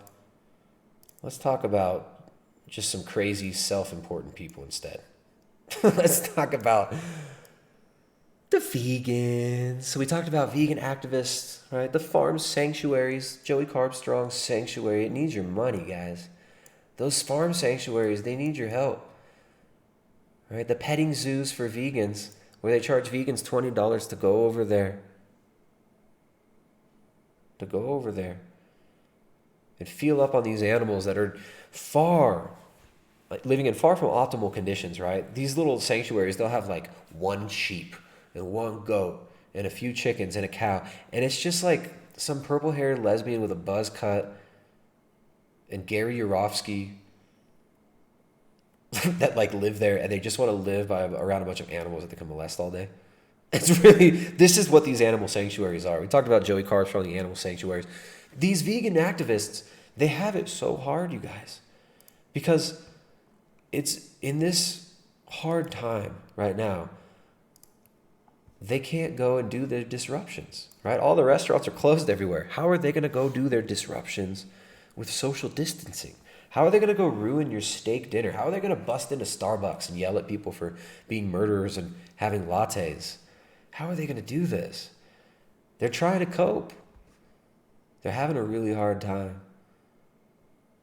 And before we get into, let's find. I want to check in on our favorite vegan activists. Those annoying vegans. Before we go to Paul Bashir and talk about Paul Bashir, who I was supposed to debate tonight. I was supposed to debate Paul Bashir of Anonymous Voice for the Voiceless tonight, and we'll talk about why that didn't happen. We'll see if it can happen in the future. Let's see what these activists are spending their time doing. Do they have any? No new posts. We'll have to go back, check out some of their posts. There's Betty. Betty loves to play the grape guessing game. We can tell because those are her excitement clucks. Chickens not only make the most loving companions, but they are highly intelligent. I agree. Compared to some people, they are.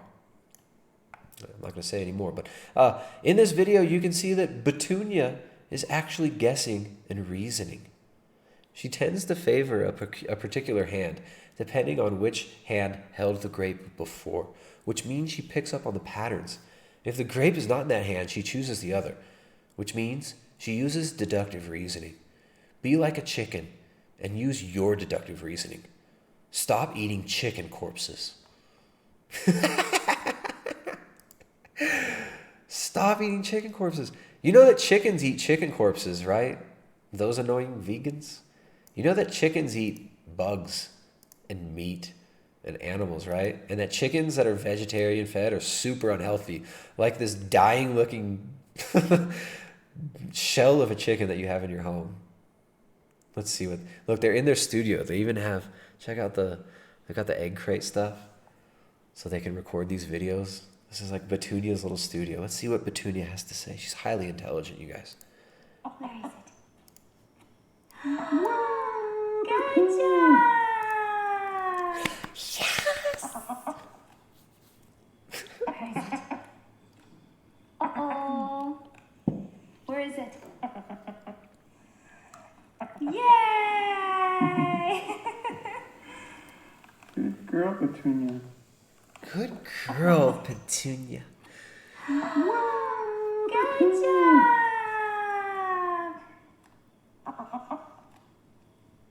Where is it? Uh-oh. Where is it? There we go, guys. All right. So, I mean, the vegan activists, I mean, it's really hard. It's a hard life as a vegan activist. Full-time vegan activists. These aren't full-time vegan activists. They actually work real jobs. But here, Anonymous Voice for the Voiceless. These are some full-time vegan activists. Full-time vegan activists. Anonymous Voice for the Voiceless. Where is my, all right, let's make sure you guys can see this. All right, so Anonymous Voice for the Voiceless, they got in touch with me, which I thought was cool. All right. Finally, some vegans step up and want to debate. This was May 9th, a very long time ago. This is on my birthday, actually, May 9th. I turned 33. Woo-hoo. 2 days after Ariana turned 8. But no parties. You can't have parties. No get-togethers, because that's illegal, right? You got a social distance here in Ecuador. We got Anonymous Voice for the Voiceless emailed me or DM'd me and says, "Hey Tristan, we're aware of your channel and what you do, and we were wondering if you'd be interested in engaging in a live debate with one of our founders, Paul/Azal, about veganism from the ethical perspective, i.e., whether it is morally acceptable for humans to harm animals for food, clothing, and otherwise. This could delve into topics such as necessity, whether there is such a thing as humane slaughter, and what the key differences are between harming animals and harming humans and so on. All right, so it's like easy, like, all right, cool. You guys are going to lay it out on a platter for me, aren't you? You're going to lay it out on a platter for me. All right, great. We're not an environmental or health group, so if you agree, we'd like to focus of the discussion to be on ethics.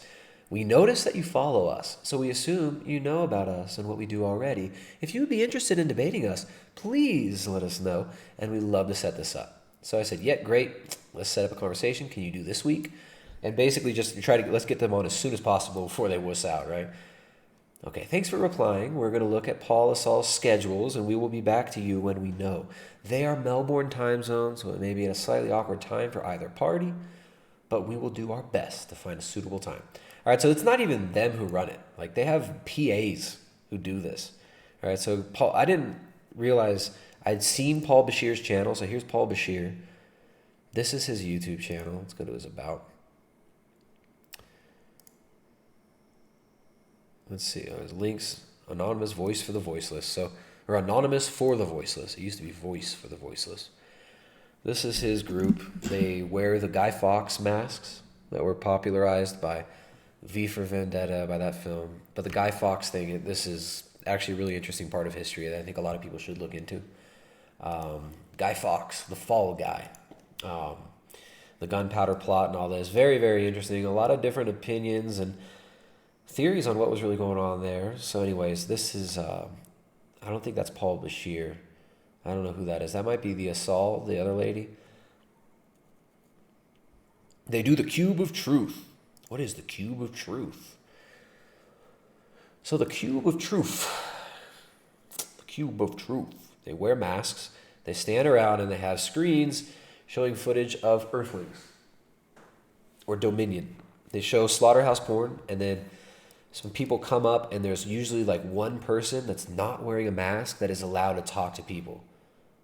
All right, so they stand, there's the cube of truth. They stand in a square.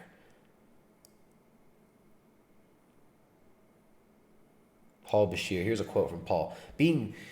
I think he's Australian, so you got to do it in an Australian accent. But I can't do an Australian accent. The chat makes fun of me because it's so bad. Being vegan means reversing the psychosis. You don't deserve a pat on the back. It doesn't make you a kind, compassionate, or loving person necessarily. It merely makes you sane and just. How's that? The Australians are offended. The Australians, don't be mad. I suck at the Australian accent. It's ripe. It's ripe. You're raping them cows. Do you know that raping a cow increases milk production by 50%?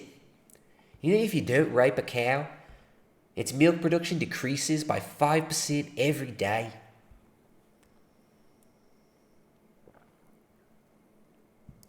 All right, so Paul Bashir, he's the leader.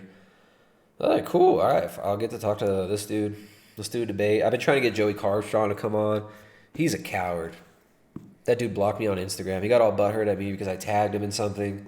And he DM'd me and all threatening. He's going to sue me and shit. I was like, just get out of here, dude. And he blocked me. So anyways, Joey, you're still more than welcome to come on anytime for a debate.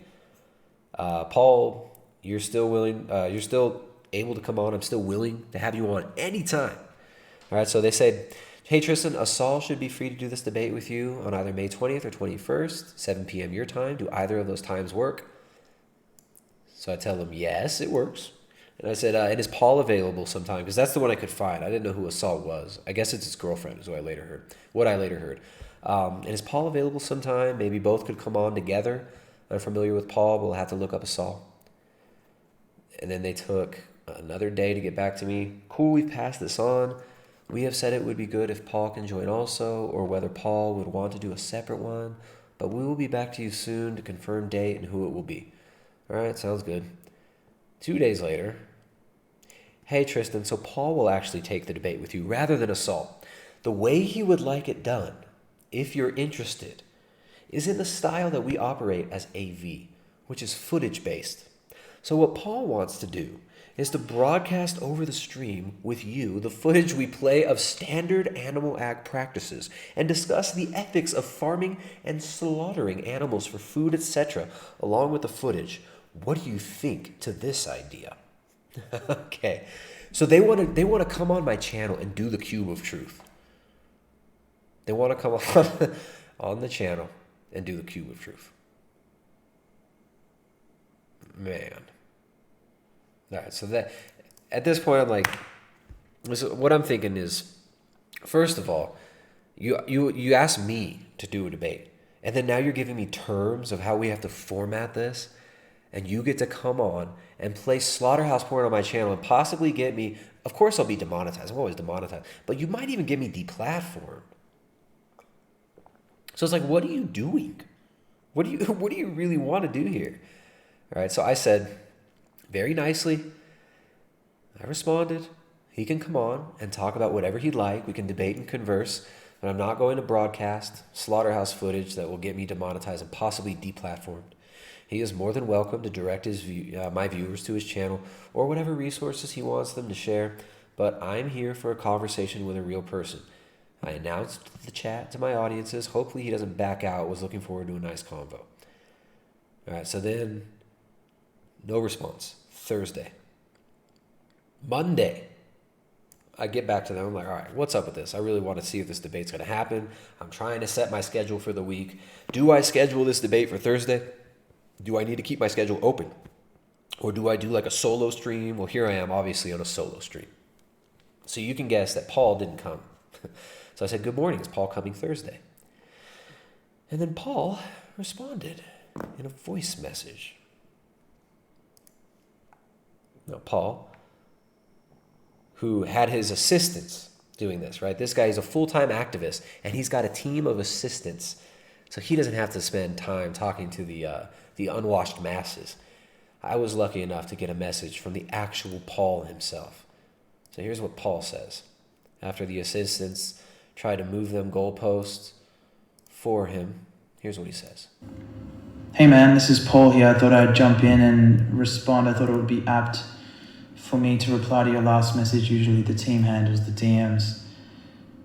The concern you have regarding your video with me being demonetized, I don't care for. I don't think that's the right reason. I don't think that's the right reason. I don't think that's the right reason. Yo, listen how he says me. For you two DMs. The concern you have regarding your video with me being demonetized, I don't care for. I don't think that's the right reason for you to want to omit Slaughterhouse footage in a discussion if you're trying to have a real discussion about this issue. I don't think money should be of interest. You certainly won't be demonetized for any other videos. It would just be that video, if anything. And you certainly won't be deplatformed, given that I have videos on my YouTube channel that you can look up if you like that contain nothing but Slaughterhouse footage. I've got male chicks being blended alive.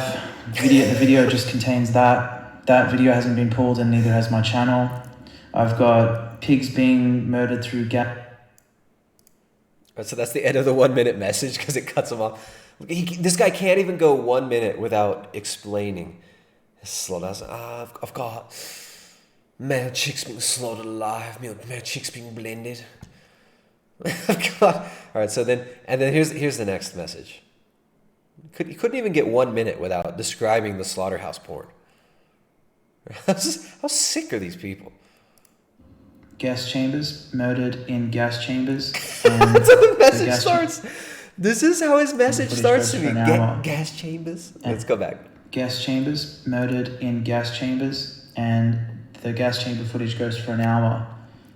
And that video has been reported multiple times, but I just simply say that it's industry standard footage that has actually been approved by the RSPCA. I don't care, dude. I'm not having you on my show so that I can sit down and watch your little presentation. This dude, he's so cooped up in his house, he's on house arrest, and he can't do his street activism. So he wants to come on my freaking channel and do the cube of boof, or the cube of truth, on my channel. Like, I'm sorry, dude. Let's listen to the rest of the message, and I'll give you some more of my thoughts. And they haven't pulled the video yet. So do you run some risk I guess. Is that risk worthy of the level of concern that you hold? I don't think so, but I guess you have to make the choice on whether you're willing to take that risk. Because I want your viewers to see what we're talking about. It's easy to talk a good game about this subject, but when you're really faced with the reality of what we're talking about, it's a lot easier to put it into perspective for people. And that's why I'm a street activist and I do the kind of activism that I do. And yeah, Street that's activist. my... Street life, street life, Paul Bashir. That's street activist life. All right, so it's like, I mean, all right, I'll debate this guy. This will be great. The cube of truth dork. Anyway, I know the audience is sick. The vegans, they come with the same arguments. It's so pointless and circular. None of them can justify how you determine what is morally right or wrong. They all just appeal to emotion. He's got one more message, though. Let's let him finish. Continue, Paul Bashir. So those are my terms, and I'm hoping that you can accept. And if you want to schedule this, then you'll need to let me know once you decide. And I'll have to give you my PA's email so that you can email her to schedule a time and date that you can then promote to your audience. All right, so he's got a PA. He's got a PA, and I'll have to schedule it. So what do you guys think about that? What do you guys think about this stuff? Paul Bashir. All right, well, I'll show you my response. Basically, my response is what I just told you guys. Ridiculous. This is ridiculous. You just want to come on my channel and do your cube of truth. Right? This dude's locked in his house and he can't do street activism. So he wants to come on my YouTube channel and do cube of truth on there. He wants to frame this in a way where he feels like he can control. It's like, dude, come on and have a conversation. And you know what's funny too is like nothing is stopping him. If he was to come on and he could just like screen share. He could just screen share if we're using Zoom or Skype. All he has to do is screen share. He could show whatever he wanted, really. He'd do it like a street activist, right? He could just street activist, Slaughterhouse porn, bomb the stream. It's like all good, man, whatever. But he wants to, I don't know, he comes like such a diva, doesn't he? Like such a like effeminate way of going about it. I mean, I was very nice. I was very forward and just said, okay, this is how we're going to do it. You guys got in touch with me. All right, so here's my response. All right, first of all, you guys reached out to me to set this up. I agreed. And then now you're giving me all these conditions like a little diva. So I'm not just offering my channel for you to come on and do your street activism while you're locked in your fucking house on house arrest. I'm not interested in that. I'm interested in having a conversation. So you can refer to whatever videos you want.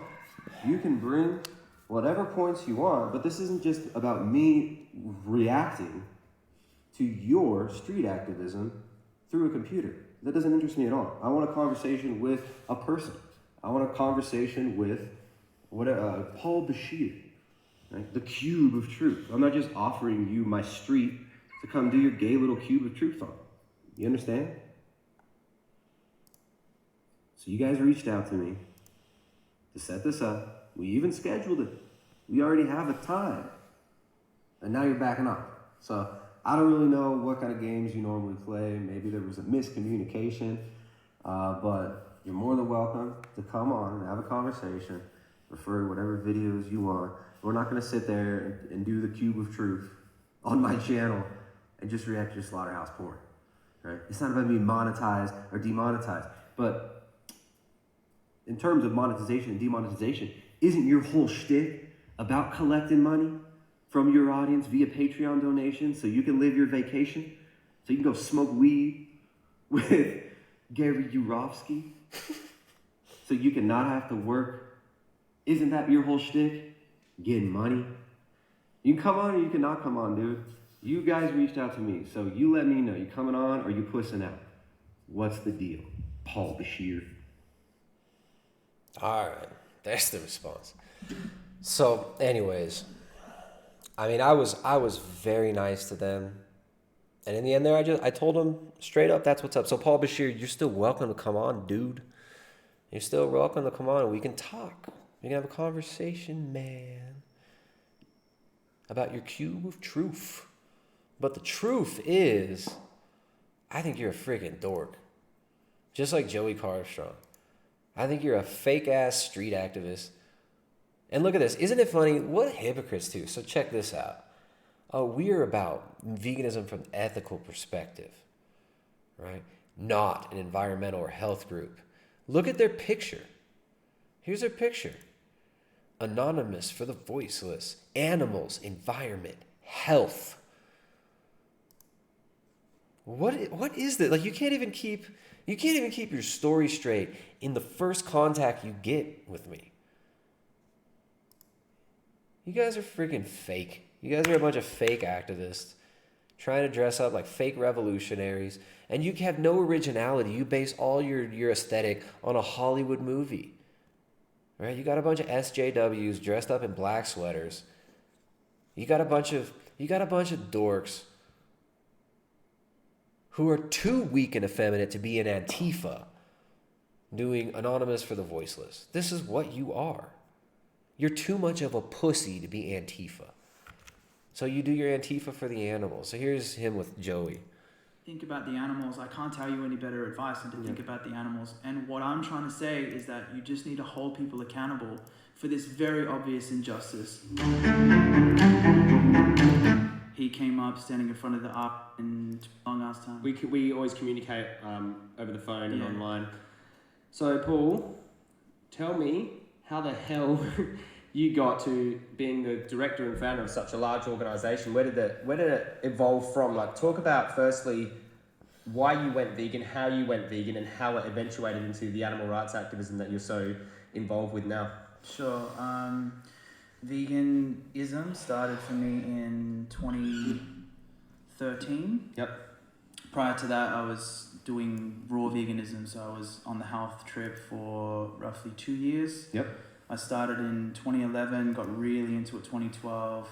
Similar to you, inspired by Dan the Man McDonald. I typed in vegetable juice recipe. He came up standing in front of the RV. Yes. Life, baby! Yeah. Remember those Yeah, I videos? remember. I was like, what the fuck is he doing? Yeah. A whole head of shard down the chute of a juicer? Yeah. I put 2 or 3 leaves of shard maybe. Yeah. You know, I was like really inspired, and then I decided to start eating that way. And that changed me in terms of I was on a mission at that time in my life to find true health and to press the reset button and to get deeper into listening to what my inclinations were, what my excitements were, what I was being called to do. So what do you guys think? Do you think he found that health? I'm really glad he found the true health, the vitality he was looking for. But I thought you guys were an ethical organization. I thought you weren't about health and environment, like it says right there on your banner. You inconsistent dorks. Basically, so it was basically a spiritual journey. Yeah. And then while I was on that trip, you don't even know you're eating what is labeled as vegan food or raw vegan. So the word vegan was something I was being introduced to at that point in time. And because, on YouTube you're watching different videos, other videos start popping up, and Gary's video popped up, and other activists that were talking about veganism. Which Gary?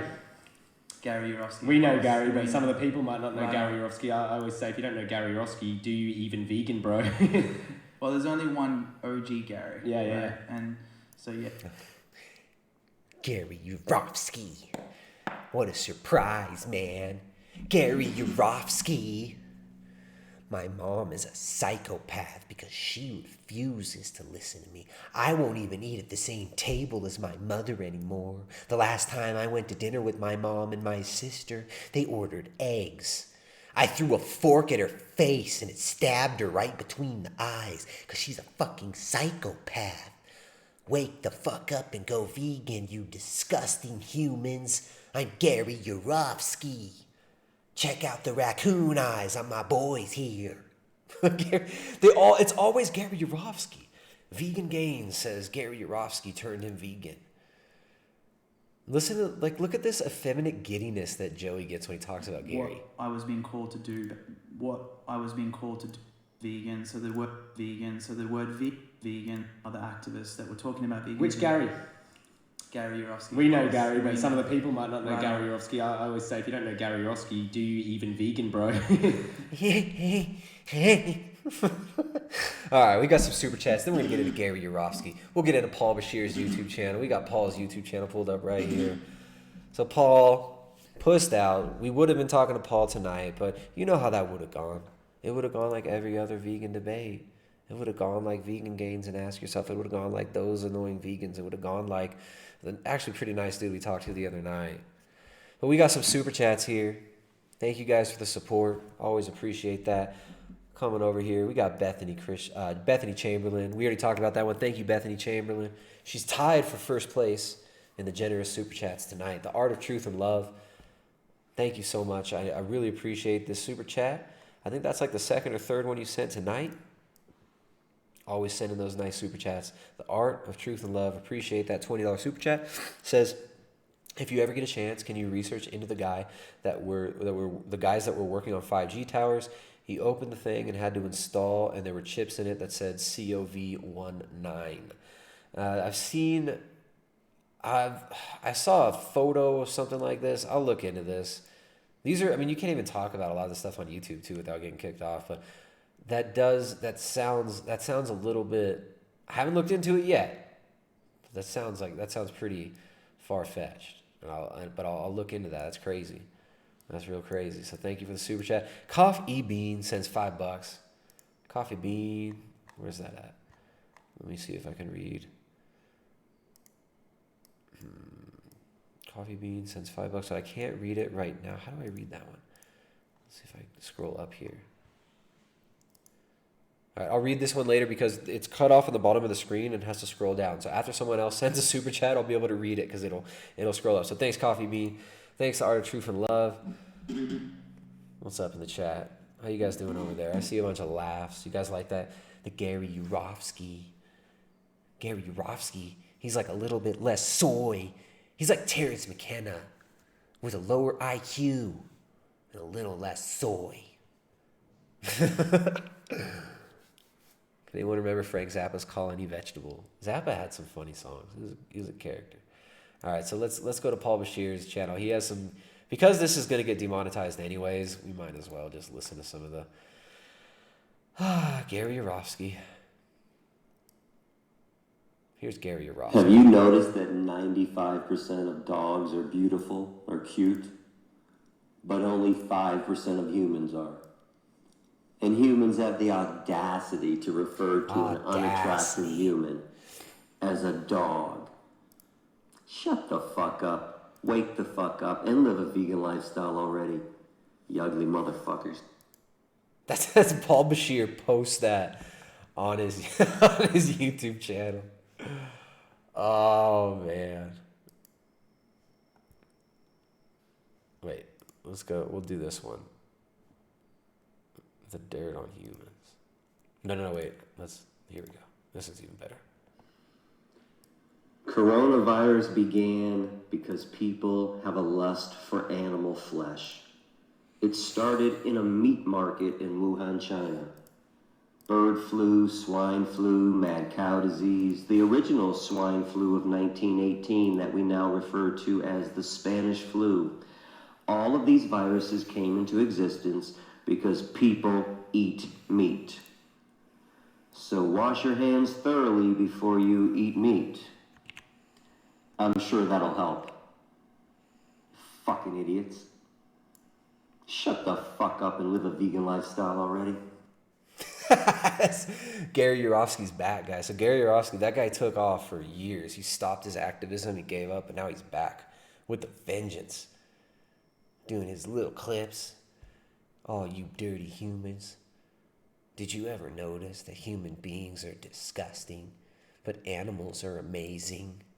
Did you ever notice that not a single woman will let me lay a finger on her? Yet, the cows at the petting zoo will let me touch them. Shut the fuck up and go vegan, you dirty human being women who won't let me touch you. As slaughterhouse workers across the nation keep testing positive for COVID-19, the media keeps reporting that it's dangerous for slaughterhouse workers to chop up the bodies of cows, pigs, chickens, and turkeys because they're standing so close to others who are chopping up the bodies of cows, pigs, chickens, and turkeys. President Trump even deemed chopping up animals to be an essential business, forcing slaughterhouses to stay open during the pandemic. So if it's dangerous for workers to chop off the heads and chop up the bodies of cows, pigs, chickens, and turkeys, is it dangerous for cows, pigs, chickens, and turkeys to be in a building where people are chopping off their heads and cutting up their bodies into pieces? Are their lives essential? No? Yeah, go fuck yourself. Wake the fuck up, shut the fuck up, and live a vegan lifestyle already. So edgy. So edgy. This is who these people love this dude, right? He's so edgy, man. He says it like it is. Gary speaks the truth, bro. He speaks the truth. This is the one vegan activist who actually expresses the true spirit of veganism, which is just a writhing, seething spite for humanity and themselves. Vegan Gains kind of embodies it a little bit, but this Gary Yourofsky guy, like no other, embodies the vegan ethos just so perfectly. I had another video. Here we go. I knew I... All right, so I put Gary Yourofsky at the end of this video. I don't know where to find these clips now. Well, that's the movie we talked about earlier, THX 1138. And it also hates families in general. Here's some closing remarks from Gary Yourofsky, one of Joey Carstrong's favorite people.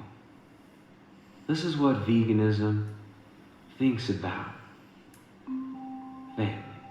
No, I think my mom is completely psychotic. I think my sister and her family are completely psychotic. They've actually stopped talking to me because I care about animals. No. Gary Yourofsky says they stopped talking about me because I care about animals. They stopped talking to you because you're an insufferable, hateful, self-loathing douchebag. You are completely off your rocker, and nobody likes talking to you because nobody wants to be around you. Because you hate other people almost as much as you hate yourself. In fact, I'll tell you about our completely family. No, I think my mom is completely psychotic. I think my sister and her family are completely psychotic. They've actually stopped talking to me because I care about animals. In fact, I'll tell you about the last time we talked. It was August 19th last year on my birthday. I was passing through Illinois, where they live, to a place that just put vegan burgers on the menu. I assumed we were all getting vegan burgers because I have a rule that I established in 1997, and it's if you want to sit down and eat with me, you eat vegan. Oh, we don't eat together. I'll see you later on. I hear macaroni and cheese being ordered. I hear a fish fillet being ordered. I hear a vegan burger from my nephew Jacob, and then I hear double cheese. So I explained to my family, I go, you guys know when the last time you saw me? It was 1 year and 7 months ago before that. So we figured it out. It was about 585 days. I said, times that by 3 meals a day. So we agreed to about 1,800. And then at the top of my voice, I said, you guys have had 1,800 meals to eat whatever you wanted to eat. Today, when I'm in town, you can't have one meal without dead animals and the things that come out of these murdered animals. She likes my booty. And I stood up and I left. Walked out, called a taxi cab, took a taxi back to my mom's house, jumped in my car. And again, they still think that I'm irrational for this. Incidentally, about that battle that white people had with natives over America, it never belonged to either of you. This land belonged to the buffaloes, the squirrels, the deer, the bunny rabbits, and all the other creatures way before our psychotic, selfish species started raping and destroying it. Who's got it bad? Humans or animals? clearly stated time and time again that I hate all humans.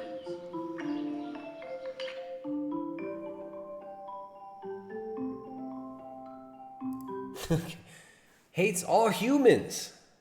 Hates all humans. So there's Paul Bashir, Joey Carbstrong's hero, Gary Yourofsky. Hates all humans. I think my mother and my sister are completely psychotic. And it's so funny because I love the way he explains why his mom and his sister are psychotic, because they ordered cheese and he yelled at them at the top of his voice, he says. So he yells at them in the restaurant. Gary Yourofsky, everybody. So that's Paul Bashir's hero. All right, so Paul Bashir, I don't think he's going to be coming on anytime soon. I don't think Paul wants to come and hang out. Does not look like Paul will be doing a debate with us, but we'll see. We'll see if he wants to come on later on. There's a good picture of Paul Bashir. Look at that. He's so edgy, man. He's on the streets. Street protest. Paul Bashir. He's got to find a new way to protest now, though, right? Anonymous voice for the voiceless. Again, on their sweater, it says animals, environment, and health. But they say, oh, no, we're not about health. We're not about environment. When they talk to me, we're just about the animals. All right, so here's one more, forgot about this one more bit about Paul Bashir talking about when he got to visit the great Gary Yourofsky. It's hard to read this because it's kind of a long post. Here's a post from Facebook. Now, this was sent to me by a former vegan activist, an ex-vegan who used to be a part of all these vegan activism groups. He used to be a part of these organizations, the Save movement, like we talked to that guy yesterday from the Save movement. He's in India. The guy that sent me this used to be a part of the Save movement. Now he's not vegan anymore. And now he sees how demonic and ridiculous these dupes are. So he sent me this. He was like, oh yeah, that Paul Bashir guy, man, that guy's something else. He told me that a lot of the people that gave him money, right? Remember, he's got Patreons and he does Kickstarters all the time. Like Joey Carbstrong, when he goes somewhere, he makes people start a GoFundMe and pay him, even though he gets all this money on Patreon. That's his money, right? He makes them pay him to go to a place. They have to pay for his airfare, his food, and his lodging using a GoFundMe, even though he makes several $1,000s a month on Patreon, right? Just like Earthling Ed makes $7,000 a month on Patreon. Right? Paul Bashir was getting GoFundMe money so that he could go do activism with Gary Yourofsky. And this is what he did with his GoFundMe money. And a lot of people were pissed at him because they funded him. And then this is the post he gave them. This is what they get for funding Paul Bashir. He says, spent the last 3 days of our Detroit trip with Gary Yourofsky and his awesome wife, Erica. We volunteered at Sasha Farm Sanctuary for one of their biggest hay days, where we stacked a barn with 1,200 bales of hay. We met all the beautiful animals at the sanctuary, including Bima, the majestic ox, who was even more adorable in person. So, again, Gary Yourofsky, he collects money so that he can have his own sanctuary. He has his full-time heavy petting zoo that he gets to, do whatever he wants with these animals all day long. He gets to live without working. He doesn't even have to activist anymore. He just gets to kick it on his sanctuary. The next day, we hung out with Gary and Erica all day. We drove down 8 Mile while listening to Gary's old rap songs from '92, one of which legitimately gave me chills. We smoked some good weed, watched rap battles online, listened to his epic activism stories, lost our shit over his comedic rants, and capped the night off with an Ethiopian feast. On the following morning, we had brunch at Detroit Vegan Soul, a delicious vegan cafe, before they dropped us off at the airport. I am completely elated. Gary is living a healthy lifestyle, and after spending time to get to know the guy, I have newfound respect and adoration that I didn't know was possible. Beyond Gary being the greatest vegan activist known for his extremism, he's also extremely kind, extremely chivalrous, and extremely hilarious. Love him or hate him, he's a beauty. Love you, brother. All right, so there he goes. He gets to go on vacation with Gary Yourofsky with the money he collects. Because that's what he's all about. He gets to go smoke weed, bro. Dude, we smoked weed with Gary, bro. We're so freaking edgy, dude. It was veganic. It was veganic weed, bro. With Gary. I refuse to even smoke meth with my mom anymore because she's completely psychotic. The last time I smoked meth with my mother, I didn't eat for 3 days, and when we finally came down, we drank a bottle of Jack Daniels, and we went to Wendy's, and I was hoping she would order a vegan burger, but she ordered a vegan burger with cheese, which is just completely psychotic. I screamed at the top of my lungs, "Mom, I'm never smoking meth with you again, Mom." Where's my rap battle tapes from 1992, Mom? I'm taking them back. Gary Yourofsky, the hero of the movement, the hero of Paul Bashir, the hero of Joey Armstrong, anonymous voice for the voiceless. All right, so there we go. So let's see if Paul Bashir, if he ever wants to come on again, if he ever wants to actually come on, rather, and do a debate, you can come on, Paul. Join me, Paul Bashir. Join me. We shall debate. All right.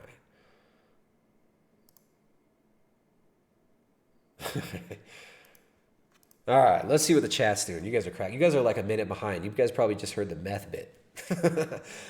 Imagine openly and non-ironically telling your fans that you use their donations to go smoke weed with your boys. Thank you. Thank you. So Gary just spends his day smoking weed and watching rap videos? Wow, what a way to care about the cause. Bro, it was for the animals, dude. Because in between smoking weed and watching rap videos, well, you got to remember, he was smoking weed and watching rap videos and listening to Gary's rap tape from 92, man. That shit was dope. That shit was dope, dog. But also, in between that, they're going on, stony rants about how lame people are and how they hate people. So it's like these are really, really deep people. These are deep thinkers. These are visionaries. These are visionaries. All right, so we've already done 2 hours. You guys want more?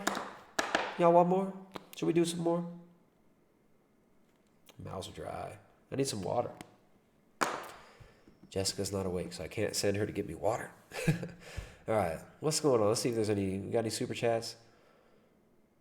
You guys want to? We got to do another super chat competition, guys.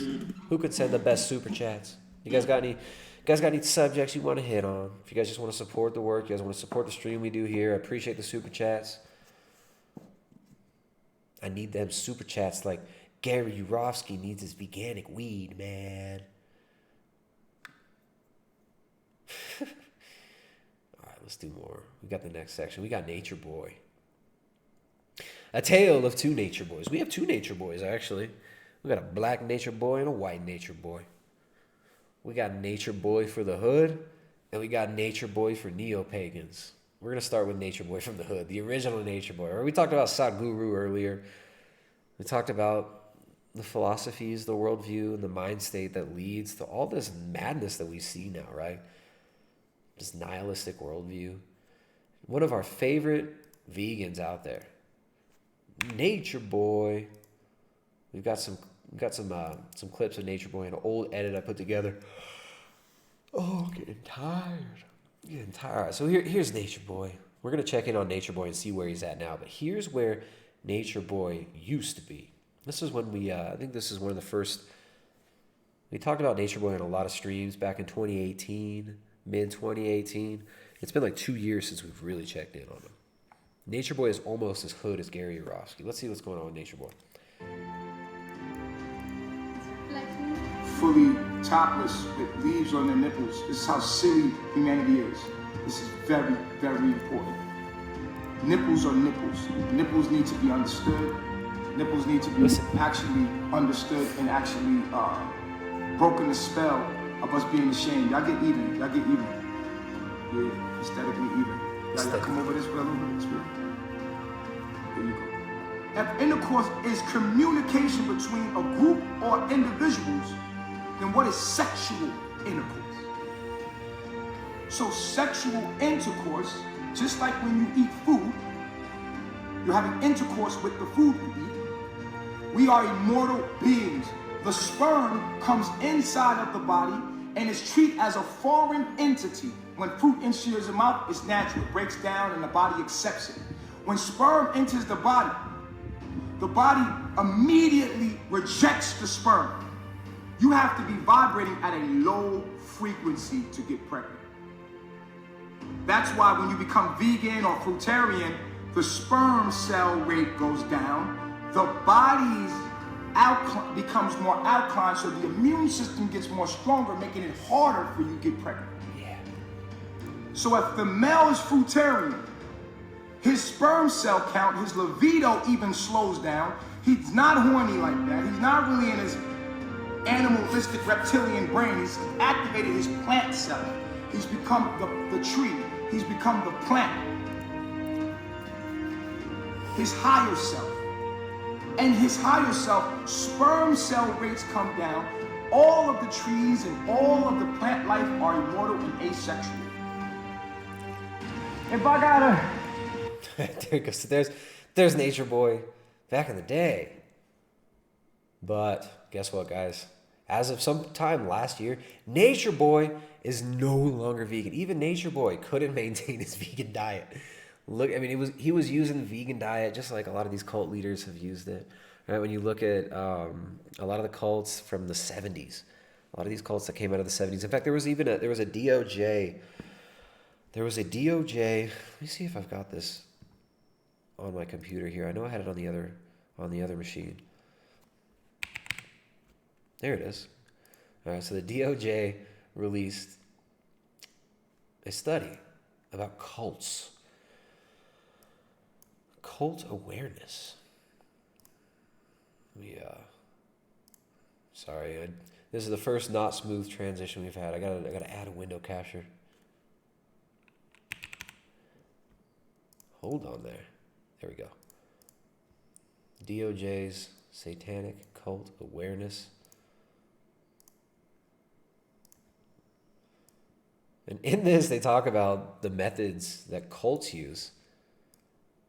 The methods that cults use to keep their influence over the people in the cults, right? So cult techniques of psychological manipulation.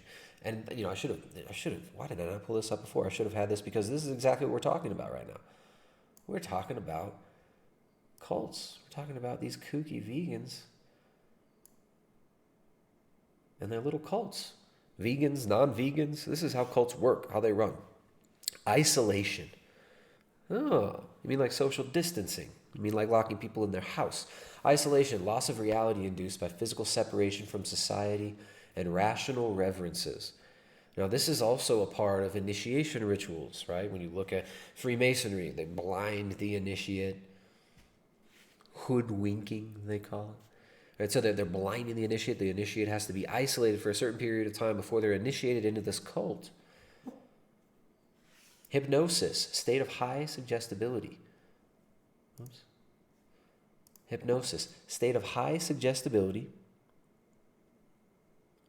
Where'd that go? It's gone. There it is. A state of high suggestibility induced by hypnosis, often thinly disguised as meditation.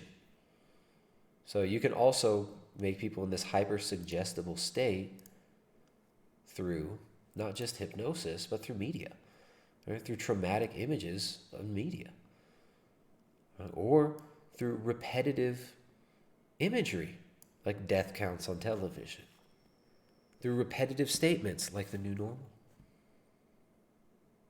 Hypnosis, peer group pressure, like when people yell at you for not wearing a mask in public. All right, but they use it a little bit different way in cults like Nature Boys. Love bombing, sense of family and belonging contrived through hugging, kissing, touching, and flattery, right? That's why a lot of these groups, they end up as sex cults anyways. Removal of privacy. Isn't it funny? All these cult manipulation techniques apply to the greater cultural zeitgeist that we see right now. Isn't this funny? Look over here. I see some super chats though. Let me come over here. What's up, guys? We got some super chats. Thank you, guys. The Art of Truth and Love. If you ever get a chance, can you research into the guy that we already read this one. Thank you for that one. I'm going to look into this. I'll look that up. If you send me an email, Tristan@primaledgehealth.com. Send me an email, Tristan@primaledgehealth.com. On the thing, if you want me to look at it, that would be way easier for me. I'd appreciate it if you take a moment and send me that email. Coffee Bean, I can finally read yours since $5, says, read this in your Michael Fist of Fury Gregor voice. Happy belated birthday. Coming at you alive from my treadmill, Tristan. Well, thank you, Coffee Bean. I appreciate your super chats. And this money will be used to save the animals so that I can milk them every morning. Liberty Not Licensed, sending $20. Thanks, Liberty Not Licensed. Says it's a blessing to see you healthy and happy, Tristan. The best to you and your family always. Thank you. Likewise, it's a blessing to see you in the chat. It's a blessing to see, well, we got like 200 bigots watching right now. It's a blessing to see all you bigots here. And I appreciate the super chat. I appreciate the support. Thank you, everybody, for watching. Thank you, everybody, for tuning in. If you guys enjoy this, support the work we do here, because you know YouTube's not going to. All right, so back to this DOJ satanic occult document. Sleep deprivation, fatigue, games, metacommunication, confusing doctrine, right? Just like you're getting told all the time, we got to flatten the curve. Flatten the curve, flatten the curve. But now that the curve is flattened, it's no, we have to wait till there's 0 cases ever. Confusing doctrine. Oh. Let's go to the next page. I'm going to zoom out here.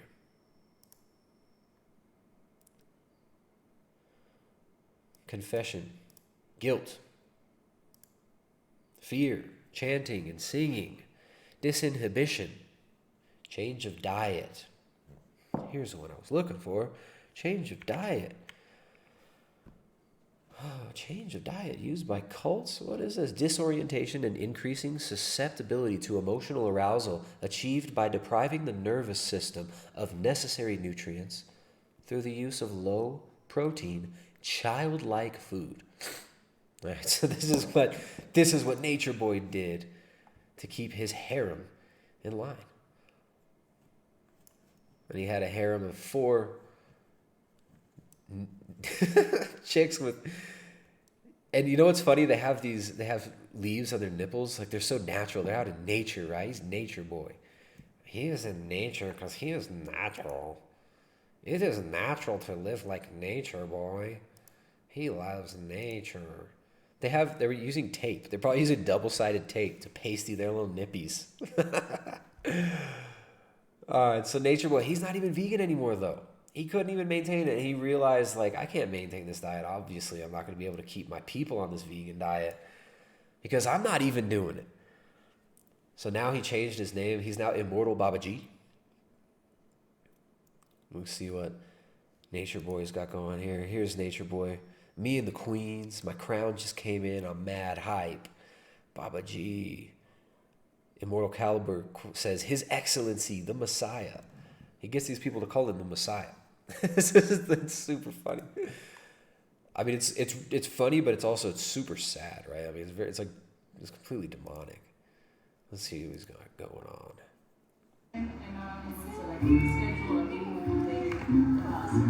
For what? There's discrepancies? All right, let's talk. Let's have a meeting. Let's have it live. Let's have a real... Wait, what's that song in the back? Was that Girl You Look Good Once You Back That Thing Up? Is that that? Do. For what? Isn't that, who is that? Is that like Master? That's not Master P. Girl, you look good once you back that thing up. You was a big fine woman once you back that thing up. Girl, who was you playing with? Back that thing up. Isn't that track? Oh, man. So what is Nature Boy all about now?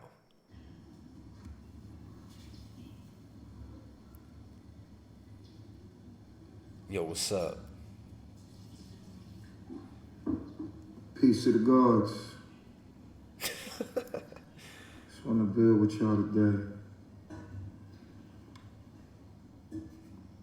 Man.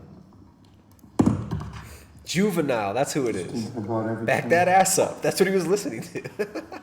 How it's going down. Feel what I'm saying? Juvenile. All right, thank you. Juvenile. Sorry, guys. It's been a long time. Since 99 when that shit was out. It's like, will the world ever be the same? It's so cool to look at everything that's going down in the world and watch the collective. You need to get behind me, right? Hold on real quick.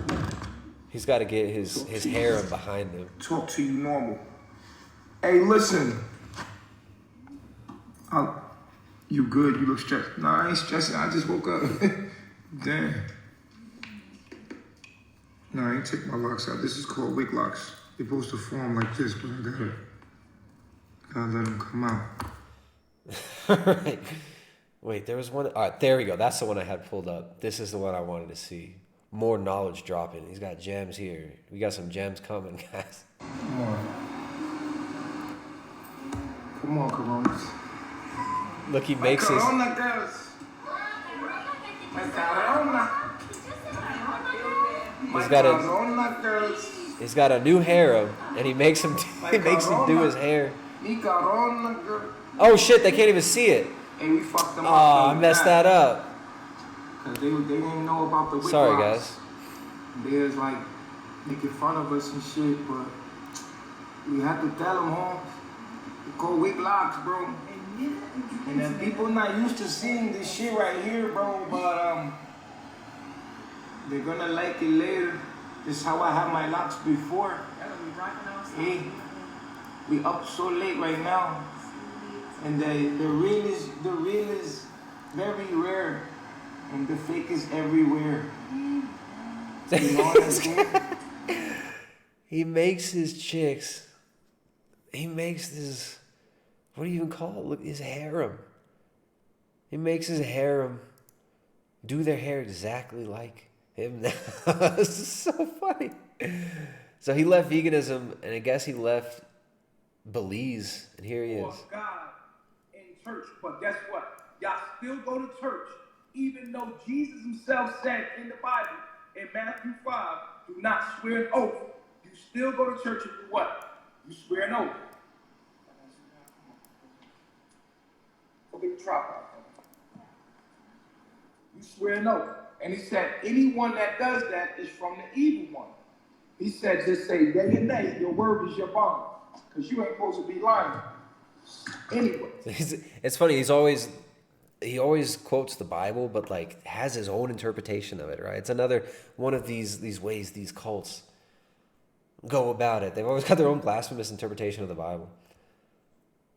Nathan, no, he's not Chicano. He was just, I guess he was trying to be funny. But he changes he went through a phase. I saw videos of him like a year ago, and he had this fake Jamaican accent. It was really fun. Like he was rocking it for a long time too. All right, we got some super chats over here.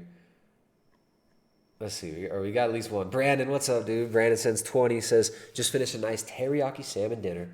God bless from commie-occupied California, moving to rural Nevada soon. Right on, man. Get out of California as soon as you can, dude. Freaking Gavin Newsom over there.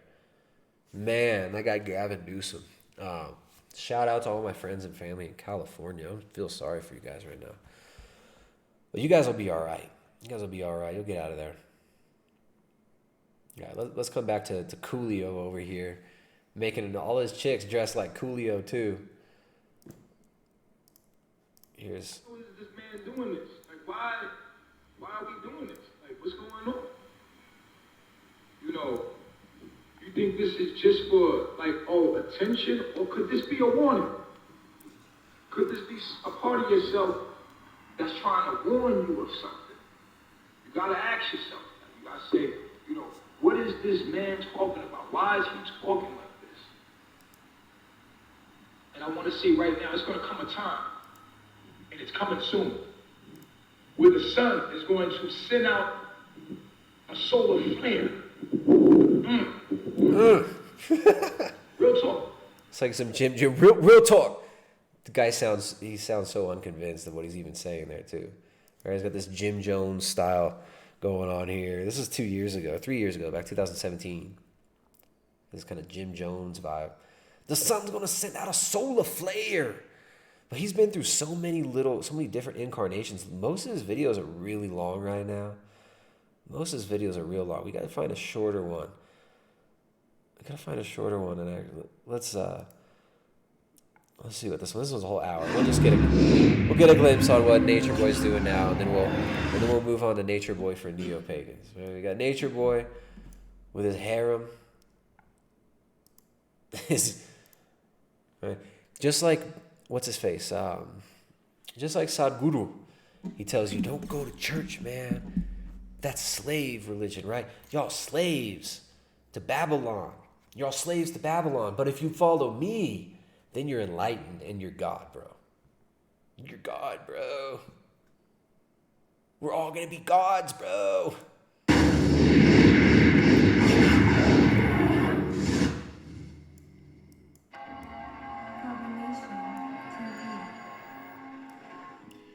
Yesterday we talked about the mark of a divine woman. Today we're going to talk about the divine of the marked man, the mark of the divine man. Okay? And it's really important that y'all get this in. I didn't want to say divine feminine because a man can be divine feminine. A female can have divine masculine energy. But the word divine means godlike. Likened unto God, likened unto the source. Please, dude, Nature Boy, please keep that towel where it is, dude. Please don't move that freaking towel. His whole thing, look, he's got the camera like right at crotch level, because what he does is he recruits women. He recruits young girls using Instagram Live. He's on Instagram Live like all day. You guys got to go follow him. He's hilarious, man. Instagram Live, his name is immortal.babaji. He's just recruiting chicks to come to his sex cult all day. And he has this whole harem of women now. He's like 7 wives, he calls them wives. 7 wives on him. So what is the divine man? That's strong. That's strong. I think he's getting drunk here too. That's strong. What's he drinking? Now, let's talk about it.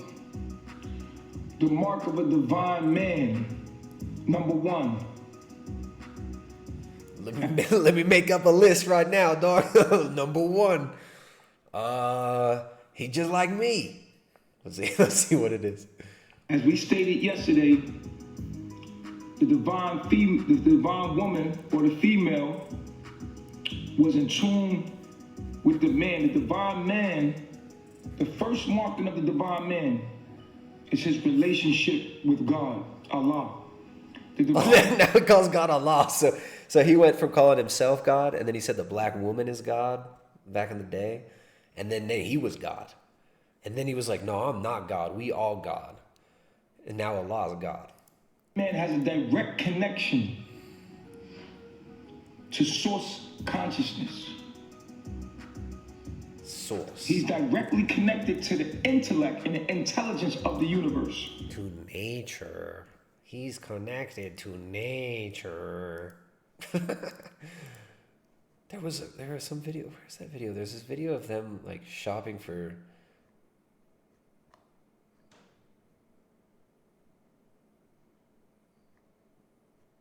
There's one of these Instagram posts. I wish I'd marked them. I didn't know I was going to talk about them tonight. We had to have some fun too.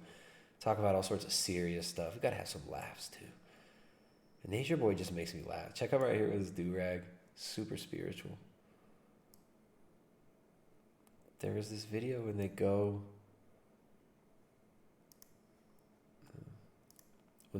to a like a sex shop.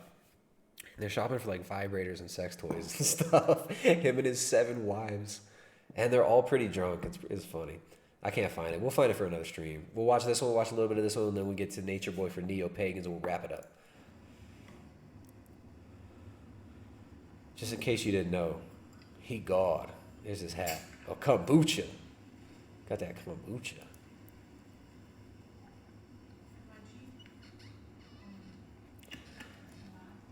Yeah.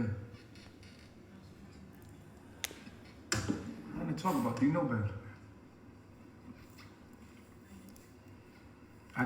But one day, watch and see. They gonna fuck. The niggas that love spirituality, once they realize niggas done caught on the spirituality, these niggas right here, we made them too.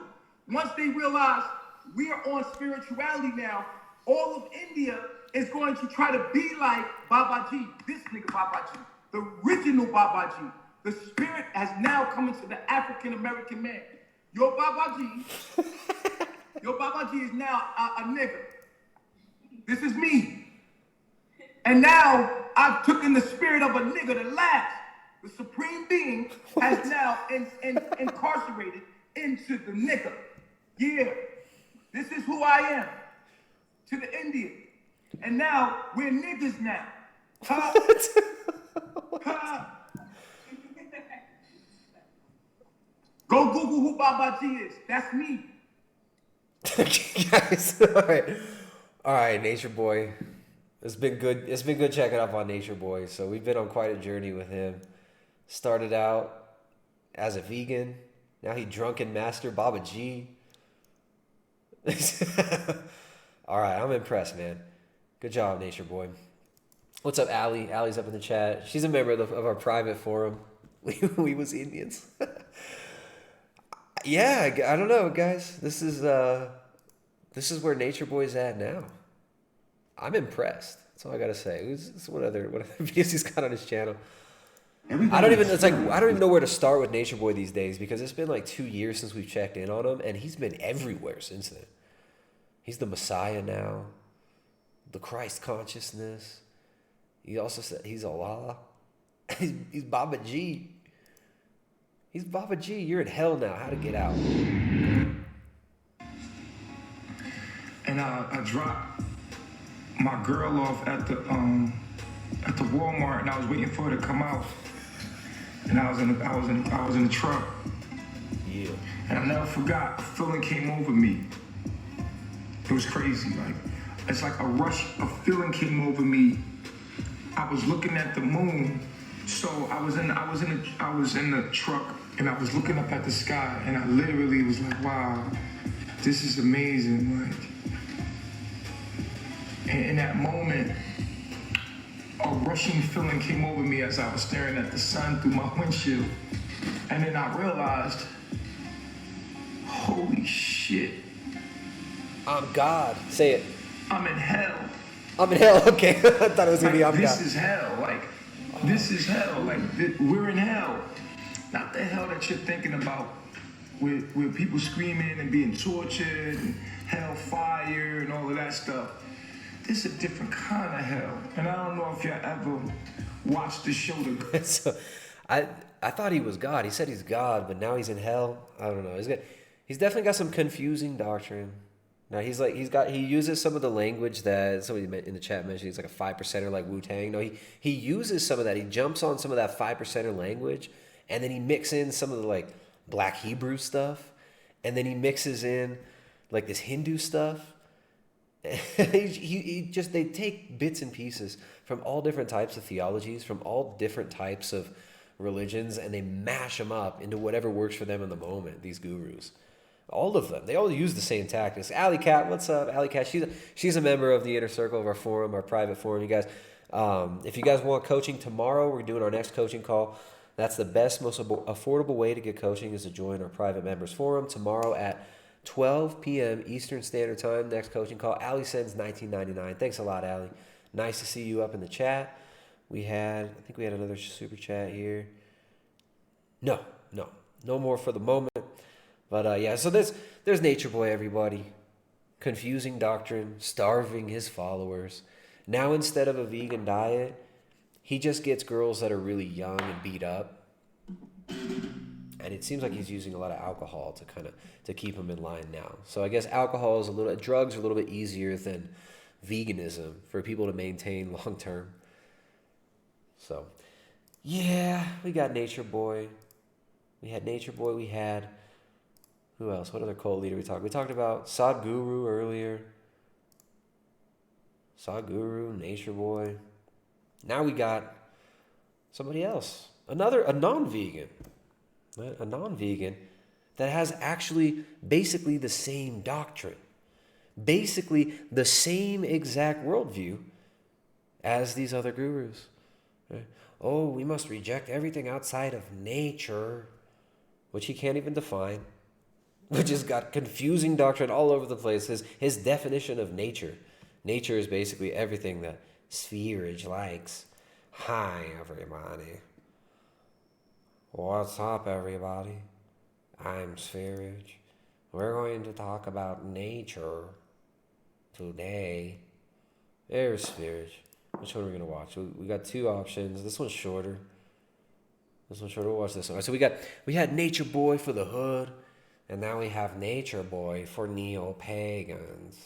Nature Boy for white Neopagans. Hey everyone, let me break down to you exactly what's going on now. You were removed from nature, which is why you have no sense of what you are anymore. You are a carnivorous animal, and you can live to many hundreds of years if you would base your diet on blood and eat some fat and organs now and blood? then. If you would base your diet on blood? So again, like, instead of a childish, impossible, low-protein diet, this guy tells you to base your diet on raw blood, right? Completely overdosing yourself on iron constantly, putting yourself like, drinking raw blood all the time. Maybe I don't think we got any blood drinkers, any vampires up in the chat. But this is Spherage's diet. You must only eat raw meat. If you cook your meat, you are mentally ill, and you must drink of the blood always. This is what the enlightened ones do, who we call the Illuminati elite. The enlightened one, right? So instead of the ascended masters, or instead of Baba G, yo, I'm God, I'm Baba G, I'm this Indian woman reincarnated into a black man. He has nature. If you only were in nature, etc. What they call the New World Order is mostly about food. It's mostly about food. So the enlightened ones, if you want to be enlightened, you have to eat babies and blood. You have to eat blood and babies, and only raw meat. Look at my crooked eyes. This is how you get if you follow me and go to nature. Which is why there are all of these conspiracy theories about 9/11, the flat earth, chemtrails, etc., to distract us from the real truth. And that is that our health is being destroyed. That's their priority. They demonize cholesterol, even though all of our cells are made out of cholesterol, seeing as we only have animal cells, and consuming other animal cells is the definition of healthy, because you are consuming exactly what you are made out of. This way, over centuries, and especially the last decades, they got vampires to be afraid of their natural diet. The first step was to remove blood and raw meat from our diets. Because our natural life in nature, we are vampires. We are not vegans, we are vampires. Around 100 years ago, and start cooking more. Then slowly... So again, like, telling people that they can only eat raw meat. Right? This whole thing about if you only eat raw meat, you're going to be so healthy. So here's his impossible to obtain diet, the diet that he doesn't even himself maintain. When I say something that's totally bullshit, at the end I laugh. Remove the organs, then eat mostly cooked muscle meat. Later on they said that that's also unhealthy, and that we should eat mostly grains, vegetables and fruit, as the Illuminati food pyramid shows. Now eggs and dairy are also unhealthy, which means that we should go vegan. And that automatically means supporting big pharma, synthetic chemicals and synthetic food. After veganism, all food will be made synthetically. This is Lord Birkenhead in So here's the article that he got from my my channel. Oh, if you are a vegan, you'll die. About vegans eating plants. There's a lot of stupid people out there doing stupid shit, The problem is that the people in power want to ban meat and are using vegans as tools to make it happen. You're just brainwashed sheep and can do whatever you want. But when you try to force your religious beliefs onto others, then you become anti-human. Okay, so everyone else's beliefs are religious, right? But spiritual beliefs are nature. Everyone else is not natural, but I am natural. So it's the same doctrine of like, I am enlightened. Everyone else is an idiot. Like, everyone else is an idiot, but spirit has the answers. Right? He tells you to reject God, that you just need to be natural and in nature. And if you work, you are an idiot. Right? So he says everyone's stupid and an idiot.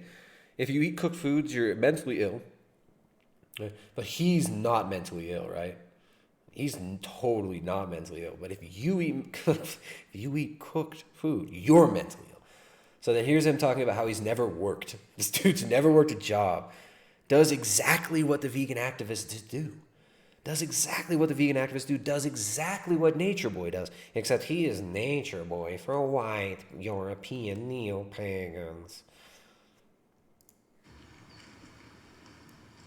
Hi, everybody. Hey, everyone. Hey, so, everyone. a few of you have been asking me, what do you do for work? Where do you study? Blah, blah, blah. And I'll disappoint you because I'm not actually going to tell you, because it would be stupid for me to talk about it online. That's the only reason. What he does is he scams unemployment stuff in other countries. He's talked about this in live streams before, where people ask him how to do it. He said he'll do consultations where he'll teach people how to get free money, because he basically scams unemployment things in Europe and finds various ways to live off of the welfare state and to suck money from his subscribers so that he never has to work. Long story short, but let's hear him talk about how enlightened this is and how great it is. However, I will tell you that July, and I said I'll make this video in July, and it's the end of July, so it still counts. It actually marks my 7-year anniversary of not working. So, yay, clap for myself. I've never worked. I've never provided value to anybody's life other than through entertainment on YouTube, where I basically just harvest the energy of my audience and even tell them to send me their blood so I can drink it. Right, so this Nature Boy for Neopagans, Nature Boy for Neopagans here, never worked a job, and thinks that this is some kind of a virtuous thing, right? It's bad, even though he says right and wrong don't exist, it's bad to work a job. Even though right and wrong doesn't exist, he says it's bad to be a vegan. So, but here he is. He's enlightened because he doesn't work. Right? So he's basically, it's like, if you take Nature Boy from the hood, you know, Black Nature Boy, Immortal Baba G. If you take Immortal Baba G and you mix him with Varg, right? Varg meets Immortal Baba G, meets James Aspey and Joey Carbstrong, you get Spherage. I'm glad you think it's funny. I'm actually really proud of this, and it's an achievement. So since July 2009, that's when I stopped working. That's when I lived in England still. So the last 8 months in England, I didn't work. And I was still 20 when I moved to Germany, so I actually got my papers done, because if I would have been 21, it wouldn't have worked. So there was luck. And I'm a very lucky guy in life. I'm very lucky. Very, very lucky. For real. And I'm just very thankful for this and proud of it. And it's funny how he keeps telling himself this. Like, I'm very thankful of this. I'm so proud. It's like, you think deep down inside he knows that he's just being a deadbeat, that he knows he's being a parasite? Or it seems to me like he's trying to convince himself, but I mean, he's, from looking at all the other things he does, I'm sure he probably has convinced himself. I don't think he has to try much. I don't know, we'll get into a little bit deeper. We'll finish this. I could probably do like 20 more minutes, and then we'll wrap it up. We've got some more good clips of Spherage. People don't even it's hard for them, would be hard for them to relate to this kind of a lifestyle because people want to work and be useful.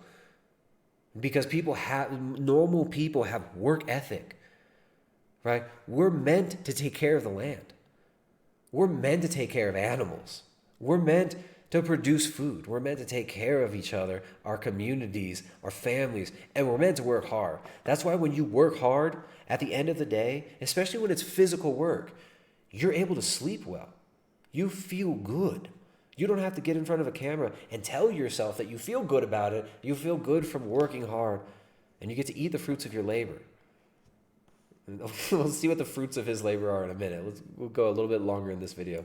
And then waking up every day and doing whatever you want, most people have forgotten how it is since their baby times, and maybe some more free time in kindergarten, and school gets less, and when you work it's close to gone, and people go and study and get some kind of paper in the man-written language which only has any meaning for man, which I'm using right now to speak to you, because it's only man-made. Meaning is man-made.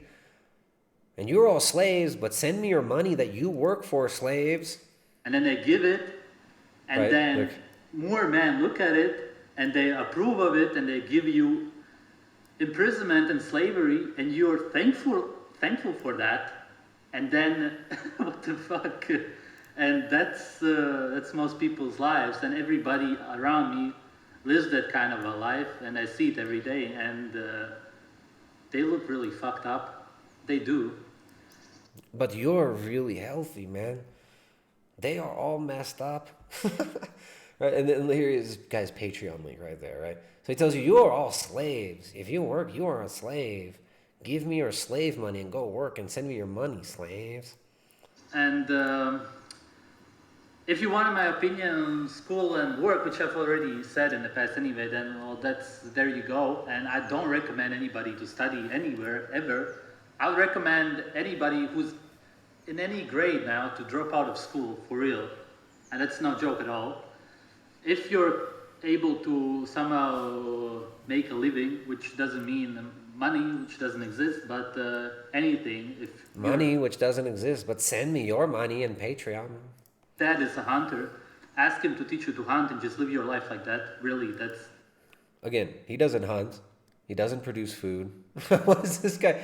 What is this guy all about? Let's hear a little bit about Swearingen's theology, the theology of Swearingen, who believes that there's no right and wrong. It's all man-made.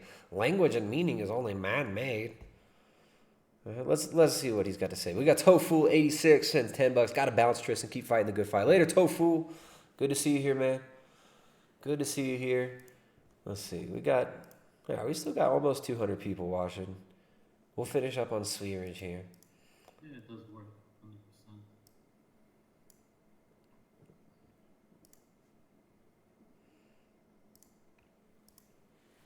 100%.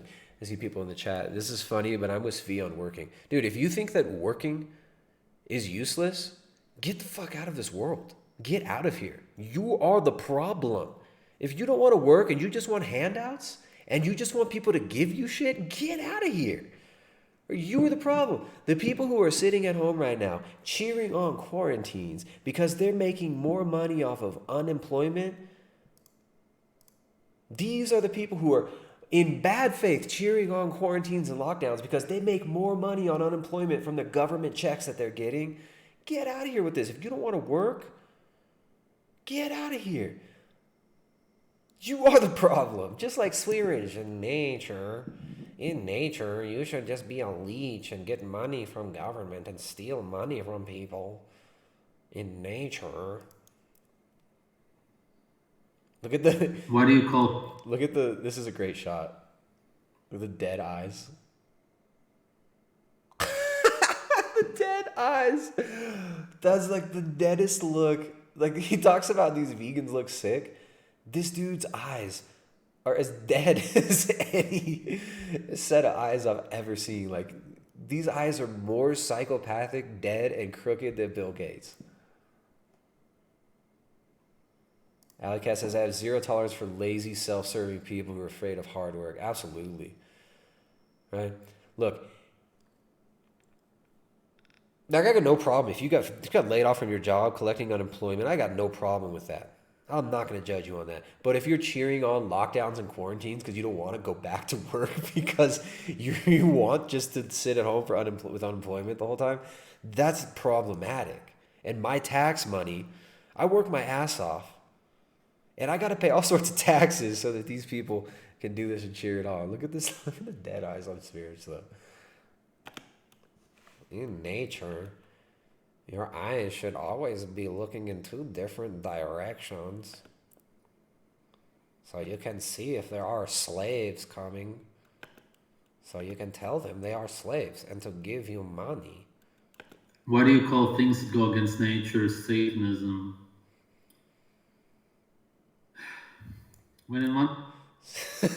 Uh-oh. I have to explain my theology. Oh, no. One of your great old videos you put in an interview where they said Satanism is nature. Well, for one thing, those people, they became Buddhists after the Shrek family. They have a lot of great things to say, but they back then were kind of young and naive themselves. They didn't really understand. They were more so sheep that followed quiet, correct teachings for the most part, but they were more so the deliverers of the message. That's why I say sheep. So what I mean by that is that the Satanism, if there would be God and Satan or anything like that, then if you go by those definitions, then God would be nature and creation, what is created, and that promotes health and natural living and everything, and Satanism would simply be opposed to that, to creation and nature. So that's all that I mean by Satanism. If there's anything like Satanism, then that's it.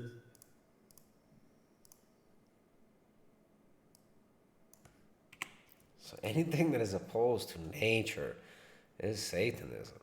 He doesn't believe in right and wrong. Right? Doesn't believe that there is right and wrong.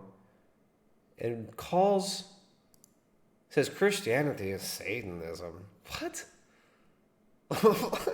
Nature and creation, what is created, and that promotes health and natural living and everything, and Satanism would simply be opposed to that, to creation and nature.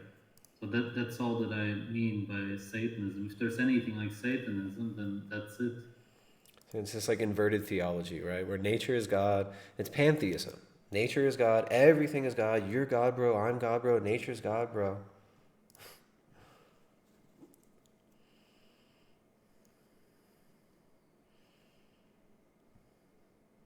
It's a pantheistic philosophy. And it's self-refuting. The people themselves, you're saying that they said that Satanism is nature. Well, here's another thing. The way that's how I call it. It's kind of irrelevant. It's just a word. It's just a word. So he says that again, like the breakdown of meaning, right? There is no meaning. There's no meaning. There's not even meaning to words. He says words are just man-made things. Yet he's using words and pretending like his words have meaning. Right? Just refuting himself all the time. We even have some nature boys in the chat. Some nature boys are very triggered in the chat. Oasis M has joined the ban list. Only comes in the comment. Only comes in the comment when he sees me talking about spirits and he's triggered. Get out of here. Technically, the Bible and the whole Jesus thing, if you go by that, yes, that's the real Satanism. What they meant is that, well, if you look at the commandments of the Satanic Bible, for the most part, at least, it just tells you to live naturally. That's it. And it literally goes by your natural animal instinct, which you naturally have, which means you're not brainwashed, you just go by what you want. You just do what you want. So you just become a beast. You just become an animal, driven by your passions. There's no right or wrong. You just become a humping, pooping, stealing, raping, pillaging monkey, is what he says. And this is his theology.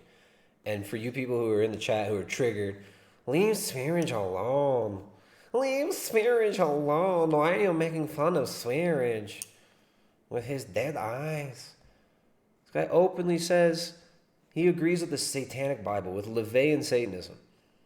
Right? Do what you want. Do what thou wilt. Right? It's the same philosophy given by Nature Boy. It's the same philosophy given by, what's his face? Sadhguru. Right? Pantheism. Do what you want. Do what you will.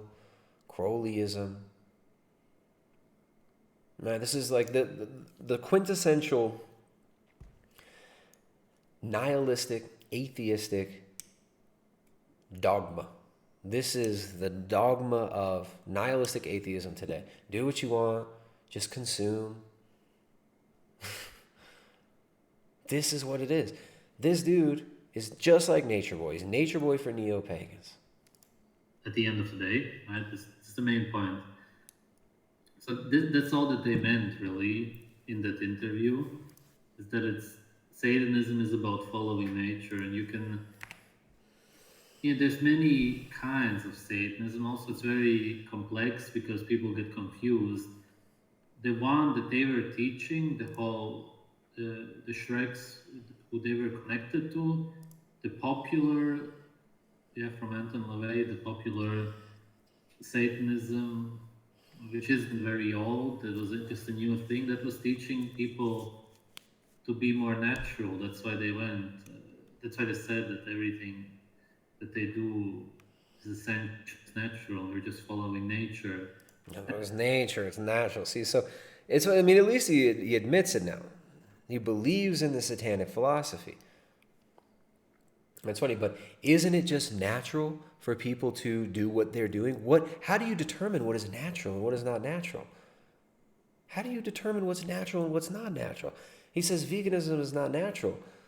But isn't veganism just something that some humans naturally do? But no, it's what is natural is it's only what cockeyed Swearinge does. He can't answer this. How can you tell what is natural and what's not natural in your philosophy? And it's just like when you're talking to these vegans and they make the argument, oh, it's not natural to have these animals so confined. Well, what is nature? Man is separate from nature? You said everything is God, everything is nature, but yet man is somehow separate from that? In your theology, it's contradictory, and it doesn't make sense. It's a schizophrenic philosophy. It's a mental illness philosophy. And that's true. And if you go by that, then you compare it to the Bible. As I made the video, the Ten Commandments, from nature's perspective, the Bible is pure Satanism.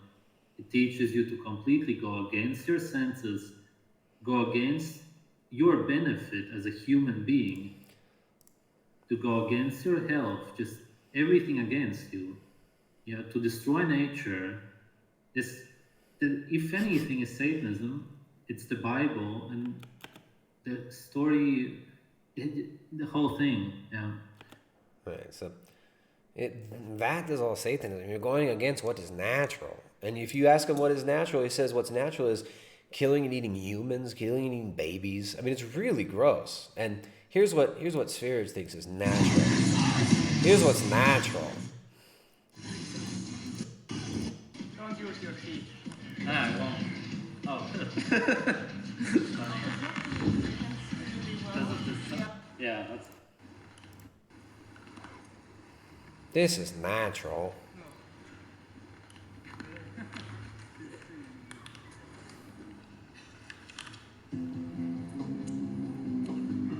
Yummy. This is what is natural. This is what's natural to Swearinge. Right, so it's this inverted philosophy. So instead of man being made in the image and likeness of God, it's man is just a product of nature. You're just a monkey, you're just a beast, and all you should do is follow your beastly desires. Is just follow your passions. And just be a monkey, be an ape. And so here's what Swearinge is really all about. He had this guy, Ludwig, who was this young kid, used to hang out with Swearinge.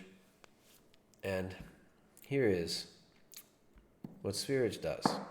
He has his subscribers who want to be truly natural. If you really want to be natural, send me your blood and I will drink it. I'm not joking. I mean, this is really gross. We had I thought it was going to end funny, but it's I guess we are ending pretty kind of gross. Here's Spherich drinking human virgin blood. What? Because this is what's natural. I wonder. Let's see.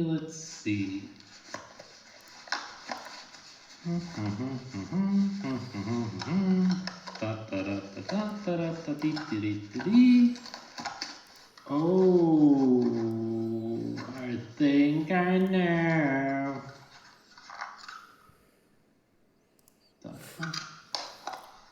Oh, cool. Cool box. Whoa! The color is nice. Cool. Damn. The elixir of life.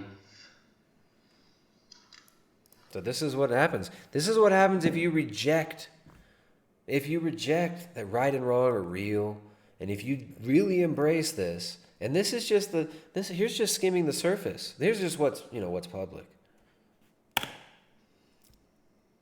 So do you also want it? I'll keep you some. Yeah? Yeah, you want some? How much? His girlfriend. Who he drinks his girlfriend's menstrual blood as well. He's talking about this. It's kind of hard to really tell how. Can you hold the phone? So this is what's natural. Killing humans, eating humans. But here, I'm getting this blood. It's from my subscriber. So he had him send him his blood. He says, this is what's natural. This is the natural way of living. This is what you should do in nature. It's kind of hard to tell how much I will really take it. Okay, after this day, I'm autistic, I guess.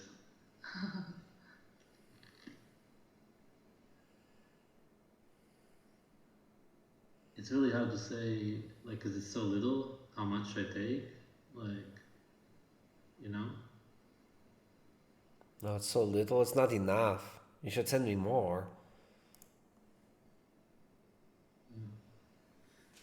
It's hard. Maybe I'll do too much. It's really hard. Just leave a little, that's all.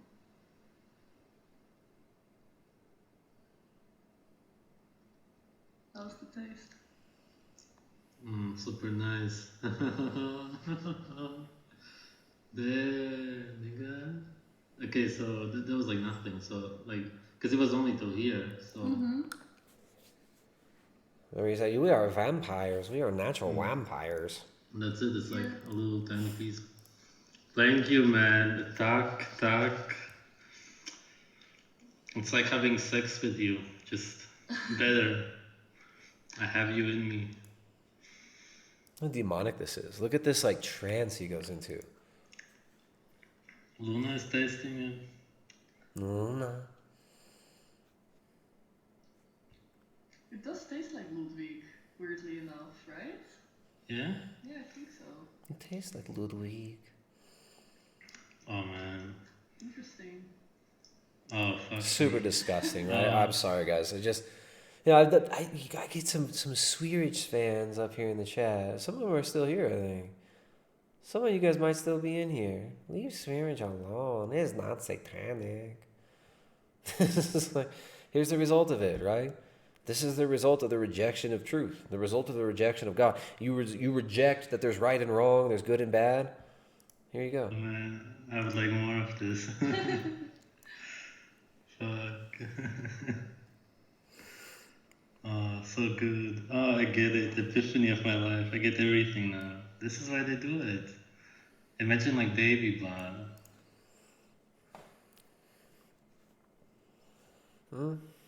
What? Everything now. This is why they do it. Imagine baby blood. Fuck. Yeah, fuck, man. This is disgusting. Look how demonic this is. Imagine baby blood, he says.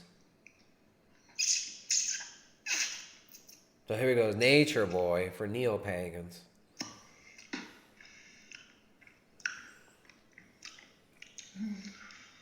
Goed. Yeah. Thanks for watching. Subscribe. So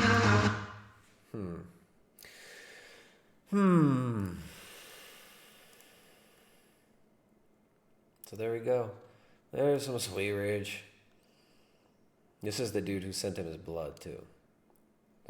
Here's the guy. This has been such a long stream. I gotta start keeping these short. He's gotta go an hour and a half. Here's the guy. We gotta finish up with this. This is the guy who gave. Hey there, boys and girls. So yeah, God is Sverige, the man-child of no heart.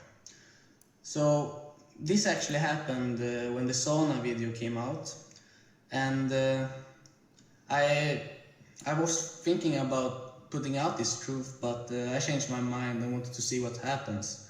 But then Ali on that Frank the Farmer video made that video, and I was like, yeah, I want to tell the truth now. It's about time.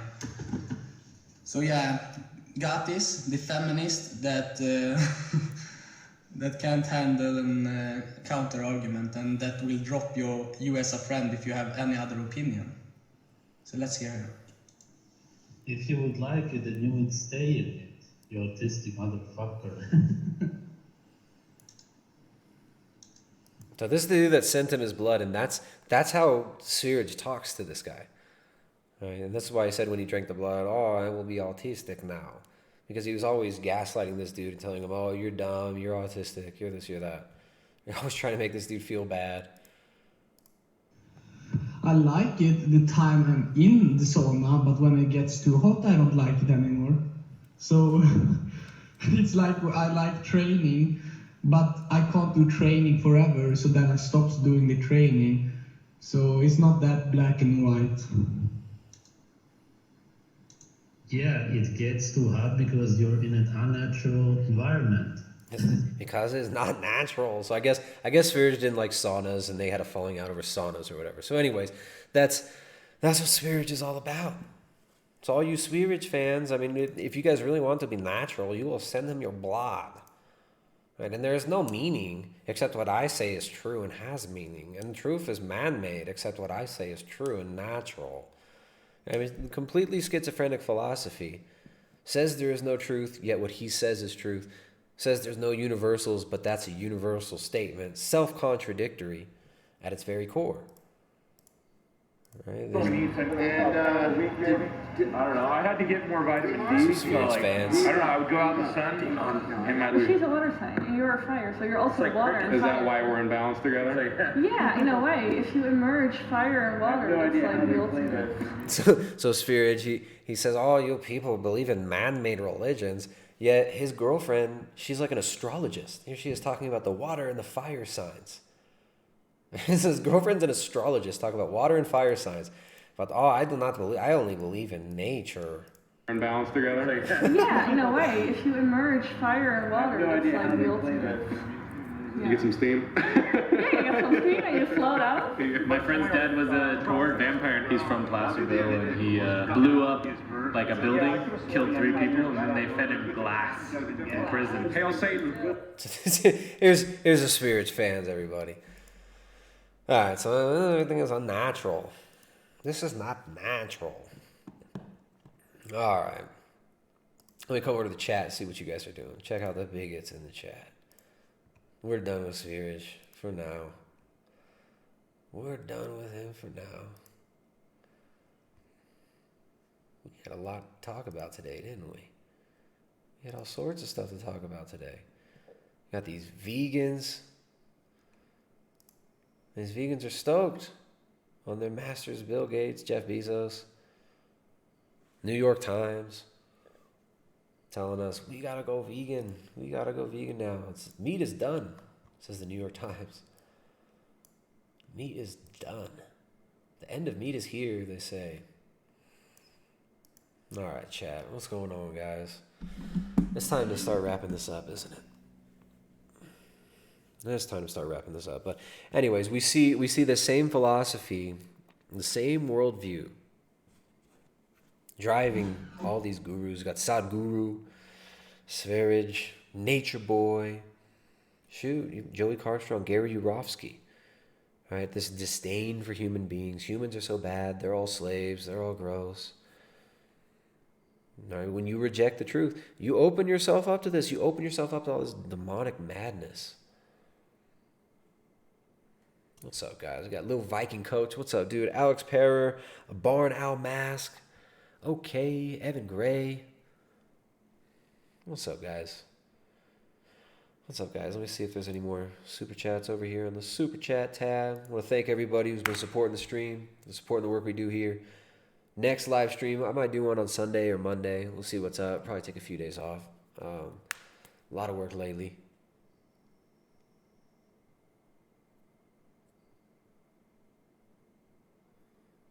I don't know what.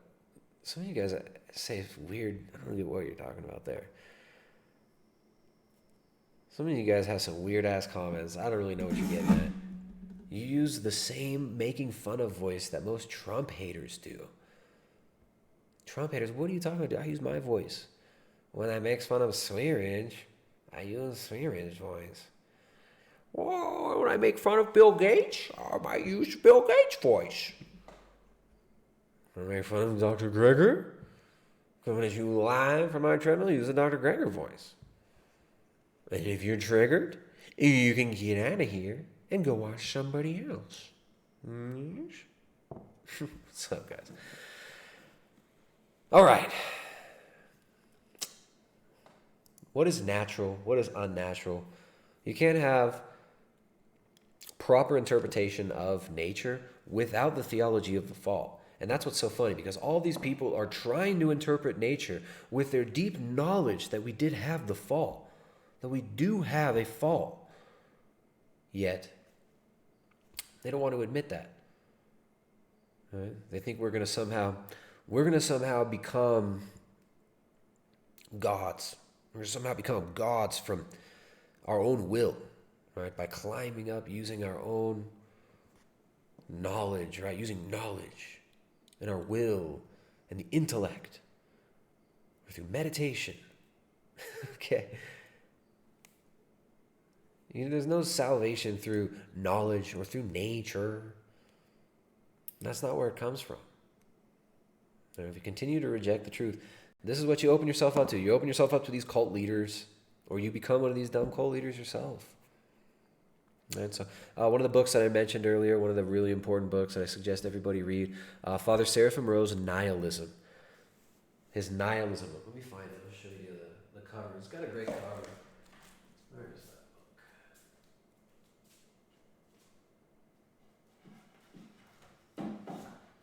book?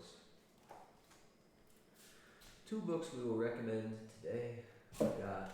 Where's the other one? I can't find that other one. We've got Nihilism, The Root of the Revolution of the Modern Age. This book, Nihilism, The Root of the Revolution of the Modern Age. Read this. Very, very good. Very important one. Read that one. Then check out Father Seraphim Rowe's Orthodoxy and the Religion of the Future, which I don't have right here. Don't have it right here. I don't know where that one is. So check that one out. All right. Adam Pinkusuix is bounced. You're out of here. You're out of here, queer. Later, man.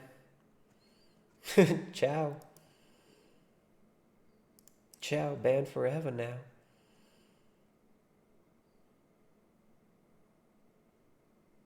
All right, so Nihilism and the Religion of the Future. Nihilism, The Root of the Revolution of the Modern Age, and Orthodoxy and the Religion of the Future. Check those ones out. Very, very important reads. We got some nerd fights going on in the chat. All right, we got some nerd fights in the chat. Anyways, Tom Green's looking to learn a little bit more about Orthodoxy, so check out those books. Those two books from Father Seraphim Rowe. Prism has also read them. There you go. There you go. Check those out. We had the Norwegian News here in the chat. Father Deacon Dr. Ananias. You can check out his channel. Jay's got some good stuff. Jay Dyer has some awesome stuff on his channel. Some really good apologetic stuff. Check that out. Anyways, guys. Anyways, y'all. I'm out of here. It's been nice hanging out. It's been a fun one. We've had some laughs. We've had some serious stuff. We've had some jack-offs banned from the chat. We'll see you next time. If you guys want to become a member, primaledgehealth.com. The next coaching call is going to be tomorrow, 12 p.m. Eastern Standard Time. I'll see you guys there. I got Allie. She'll be there. Hopefully you can be there, Allie. I haven't seen you there in a couple weeks. Hopefully you can make it on this one. Whoa, hold on. We got some more super chats, though. There we go. Look at this. We get all these butthurt Neopagans. We get all these butthurt. What's his face? What's that guy's name that just got banned? That other dork that just got banned. Who it's like, I seen your name around. What are you even doing here? Adam Pinkusiewicz, who's also banned. Not liking it, my vibes. Negative woke vibes. He says, get out of here, guy. Get out of here. Don't watch my stream if you don't like it. If you don't like what I've said, don't watch the stream. All right, but we've got people who do, and who do support this, and I appreciate those people. I really appreciate everybody who's watching, everybody who supported the stream. Take off your blinkers sends 2 Australians. We got another Aussie. Nothing to see here. Eat your kibble. And then we got the last super chat of the day. Tamara Hathaway, Philippians chapter 4, verse 3, sends $50, and she wins the super chat competition of the day. Thank you. Says, from the mods on the Jay Dyer channel, cool show, Tristan, God bless. Right on, Tamara. God bless. Like I say, Jay Dyer's channel, always going off. All right, always on point. So for those inquiring in orthodoxy, check out Jay's channel as well as Father Deacon Dr. Ananias' channel, The Norwegian News, and read Father Seraphim Rose's books. Got a bunch of Aussies watching. But I got to go, guys. I stay and hang out. Maybe we'll do a call-in show sometime. That could be fun. We could do a call-in show. So these triggered Neopagans who are all butthurt, you guys could call in. You guys can defend your position. Okay. But it's been a good show today. We had fun. It's just me blabbering up here.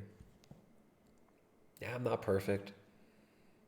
Yeah, sometimes I botch segments and transitions. Sometimes it gets too serious when we're trying to go funny. Like even with spirits, it's like it got dark in there, huh? But anyways, thanks for hanging out, guys. I gotta go.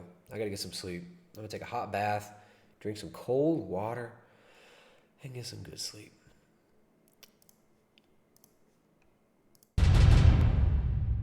Trying to raise the sense of urgency around climate change. What up's reflections?